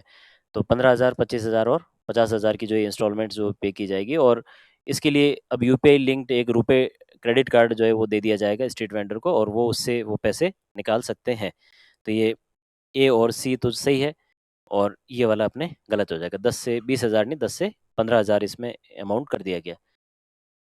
आर्थिक सर्वेक्षण के अनुसार औद्योगिक क्षेत्र के सेवाकरण से तात्पर्य है, तो जो इंडस्ट्रियल सेक्टर है उसके सर्विफिकेशन से जो है, ये सर्विसिफिकेशन से मतलब ये है कि जो विनिर्माण क्षेत्र है, जो मैन्युफैक्चरिंग सेक्टर है, उसमें जो सर्विस सेक्टर है उसको यहाँ हम बहुत ज़्यादा जो है बढ़ता हुआ देख रहे हैं। तो ये वर्तमान में जो ये ट्रेंड बहुत ज़्यादा बढ़ रहा है कि जो इंडस्ट्रियल सेक्टर है उसमें भी जो जैसे आफ्टर सेल सर्विसेज वगैरह है उनका यहाँ सेवा क्षेत्र का जो है इसमें योगदान काफ़ी ज़्यादा बढ़ रहा है। तो ये इवन मैन्युफैक्चरिंग सेक्टर में भी हमें सेवा सेक्टर का जो सेवा क्षेत्र है इसका उपयोग ज़्यादा नज़र आ रहा है। भारतीय आर्थिक समीक्षा 2025-26 के अनुसार वैश्विक स्तर पर कुल सेवा निर्यात में भारत का जो स्थान वो है 7वां स्थान है। भारत 7th रैंक पर जो स्टैंड करता है, जो सेवा क्षेत्र में जो निर्यात है, उसमें हम 7th स्टैंड पर जो है आ रहे हैं। भारतीय आर्थिक समीक्षा 2025-26 के अनुसार निम्नलिखित कथनों पर विचार कीजिए। वित्त वर्ष 2023 से 25 के दौरान सेवा क्षेत्र में एफडीआई प्रवाह जो है कुल एफडीआई का औसतन 80.2% था। सही है। सेवा क्षेत्र के अंदर जो है लगभग जो एफडीआई का औसतन 80.2% जो आ गया। सेवा क्षेत्र में एफडीआई का उच्चतम संकेंद्रण वित्त और बीमा संचार क्षेत्र के अंदर जो है संचार और जो सूचना क्षेत्र है इंफॉर्मेशन एंड टेलीकम्युनिकेशन उसके अंदर अपना जो निवेश है वो सबसे ज़्यादा रहा है और वित्त और बीमा में तो 14% के आसपास रहा है जो तीसरे चौथे नंबर पर आ रहा है। तो ये एफडीआई सबसे ज़्यादा किस में आ रहा है, इंफॉर्मेशन और कम्युनिकेशन जो सर्विसेज हैं उनके अंदर ये जो है वो ज़्यादा सबसे ज़्यादा। ये वाला सही है, ए सही है और बी हो जाएगा अपने गलत। भारतीय आर्थिक समीक्षा 2025-26 के तहत निम्नलिखित कथनों पर विचार कीजिए। परिवहन सेवाएं भारत के सकल मूल्य संवर्धन जीवीएम में, ये अभी थोड़ी देर पहले हमने इसको किया था, वहाँ 10% से हमने 4% किया था, तो ये 4.5% है। और दूरसंचार सेवाएं भारत के सकल मूल्य संवर्धन में 1.2% है, ये उल्टा हो गया ना। तो जो कम्युनिकेशन टेलीकम्युनिकेशन सर्विसेज हैं उसका जो जीवीएम में कंट्रीब्यूशन है वो है 1.2% और जो ट्रांसपोर्टेशन सर्विसेज हैं उनका है 4.5%। तो ये दोनों ही स्टेटमेंट गलत हो जाएंगे क्योंकि दोनों उल्टे हो गए एक तरह से, ठीक है। राष्ट्रीय विनिर्माण मिशन नेशनल मैन्युफैक्चरिंग मिशन का जो लक्ष्य वर्ष 2035 तक सकल घरेलू उत्पाद में विनिर्माण क्षेत्र के योगदान को 25% करना है, जो 12.9% अभी वर्तमान में चल रहा है, 12.9 से सीधा डबल करना है 2035 तक। तो लक्ष्य तो हम बढ़ ही रखते हैं। तो 25% के आसपास जो है विनिर्माण क्षेत्र को बढ़ावा देना जिससे हमारे एक्सपोर्ट्स वगैरह भी बढ़ेंगे। निम्नलिखित कथनों पर विचार कीजिए। ये क्षेत्र कृषि के बाद दूसरा सबसे बड़ा रोजगार प्रदाता है। विनिर्माण क्षेत्र में इसकी भागीदारी 35.4% है और ये देश के निर्यात का लगभग 48.58 प्लस जीडीपी का 31.1% हिस्सा है। और ये क्या है, ये एमएसएमई सेक्टर जो है, माइक्रो स्मॉल मीडियम जो एंटरप्राइजेज हैं उनका जो कंट्रीब्यूशन है। और वैसे भी अगर देखा जाए तो भारत के लिए एमएसएमई सेक्टर जो है ये एक रीढ़ की हड्डी है। इसको सरकार का मेन फोकस ही इसको बढ़ावा देने पर है क्योंकि इसमें एम्प्लॉयमेंट जनरेशन भी खूब है। जो बड़े बड़े जो इंडस्ट्रीज़ वगैरह हैं वहाँ पे अगर देखा जाए तो वहाँ ये टेक्नोलॉजी का यूज़ ज़्यादा हो रहा है, ऑटोमेशन ज़्यादा है, जबकि यहाँ एमएसएमईज़ में जो है रोज़गार भी ज़्यादा है। प्लस निर्यात वगैरह में भी हम यहाँ पर बहुत सारे प्रोडक्ट्स ऐसे बना रहे हैं जिससे हमारा निर्यात भी इससे बहुत ज़्यादा बढ़ रहा है। बजट 2026-27 के तहत एमएसएमईज़ को चैंपियन के रूप में विकसित करने के लिए त्रिस्तरीय दृष्टिकोण से संबंधित निम्नलिखित कथनों में से असत्य कथन का चयन कीजिए। इक्विटी सहायता के उपायों के तहत एक समर्पित 2000 करोड़ एसएमई ग्रोथ फंड की घोषणा की गई। एसएमई ग्रोथ फंड तो बनाया गया लेकिन 2000 करोड़ का नहीं, 10,000 करोड़ का एक एसएमई ग्रोथ फंड जो है वो बनाया गया है। तो ये वाला स्टेटमेंट गलत हो जाएगा। तरलता सहायता के अंतर्गत टीआरईडीएस प्लेटफॉर्म के माध्यम से एमएसएमईज के लिए 7 लाख करोड़ रुपए से अधिक की राशि उपलब्ध करवाई गई है। सही है। पेशेवर सहायता के तहत कॉरपोरेट मित्र विशेष रूप से टीयर 2 और टियर 3 शहरों में विकसित किए जाएंगे, ये भी सही। तो बी और सी इसमें सही है और ए जो है वो गलत हो जाएगा। 10,000 करोड़ का जो है एसएमई ग्रोथ फंड है, न कि 2,000 करोड़ का। पीएम विश्वकर्मा योजना स्पेशली जो हाथ के कौशल से या औजारों से जो पैसा कमा रहे हैं उन लोगों के लिए ये एक योजना है, विश्वकर्मा योजना। तो लाभार्थी के हाथों और औजारों के कार्य करने वाला, लाभार्थी को हाथों और औजारों से कार्य करने वाला होना चाहिए, पहली कंडीशन से ये। पंजीकरण की तिथि पर न्यूनतम आयु 21 नहीं, न्यूनतम आयु 18 वर्ष जो है वो होनी चाहिए। व्यक्ति परिवार के सदस्य को सरकारी सेवा में नियोजित नहीं होना चाहिए और पिछले 5 वर्षों में इसी तरह की ऋण आधारित योजना के तहत कोई ऋण नहीं लिया गया हो। तो ये एक स्टेटमेंट इसका गलत हो गया। पंजीकरण की तिथि पर न्यूनतम आयु 18 वर्ष होनी चाहिए, न कि 21। भारत के राष्ट्रीय लेखा आधार वर्ष में संशोधन के संबंध में निम्नलिखित कथनों पर विचार कीजिए। सकल जीडीपी के लिए जो नया आधार वर्ष 2022-23 कर दिया गया, सही है। 2022-23 ये अपना नया जो है बेस ईयर कर दिया गया। औद्योगिक उत्पादन सूचकांक आई जो इंडेक्स ऑफ इंडस्ट्रियल प्रोडक्शन की नई श्रृंखला वर्ष 2022-23 को आधार वर्ष मानकर जारी की जाएगी। ये भी बिल्कुल सही स्टेटमेंट है। उपभोक्ता मूल्य सूचकांक सीपीआई को भी 2022 आधार वर्ष को मानकर संशोधित किया गया ना 2024 आधार वर्ष को मानकर संशोधित इसमें किया जाएगा। तो ये जो है सी स्टेटमेंट इसका गलत हो जाएगा, ए और बी स्टेटमेंट दोनों इसमें सही है। निम्नलिखित युग्मों पर विचार कीजिए। विकास दर और क्षेत्रक। सेवा क्षेत्र की विकास दर जो है 9.1% है, सही है। उद्योगों की 6.2%, ये भी सही है। कृषि 3.1%, ये भी सही है। तो सारे के सारे जो है इसमें ऑप्शंस पूरे मैच्ड हैं इसमें। निम्नलिखित राज्यों को 16वें वित्त आयोग द्वारा उनको दी गई हिस्सेदारी के तहत अवरोही क्रम में व्यवस्थित कीजिए। देखो, इसमें जो पैरामीटर्स है उसमें बहुत बड़ा परसेंटेज तो जनसंख्या का है सीधा सा। तो जनसंख्या में अपने राजस्थान वाले तो पीछे ही हैं, तो राजस्थान का तो आवंटन सबसे कम ही होना, सबसे पीछे रह जाएंगे।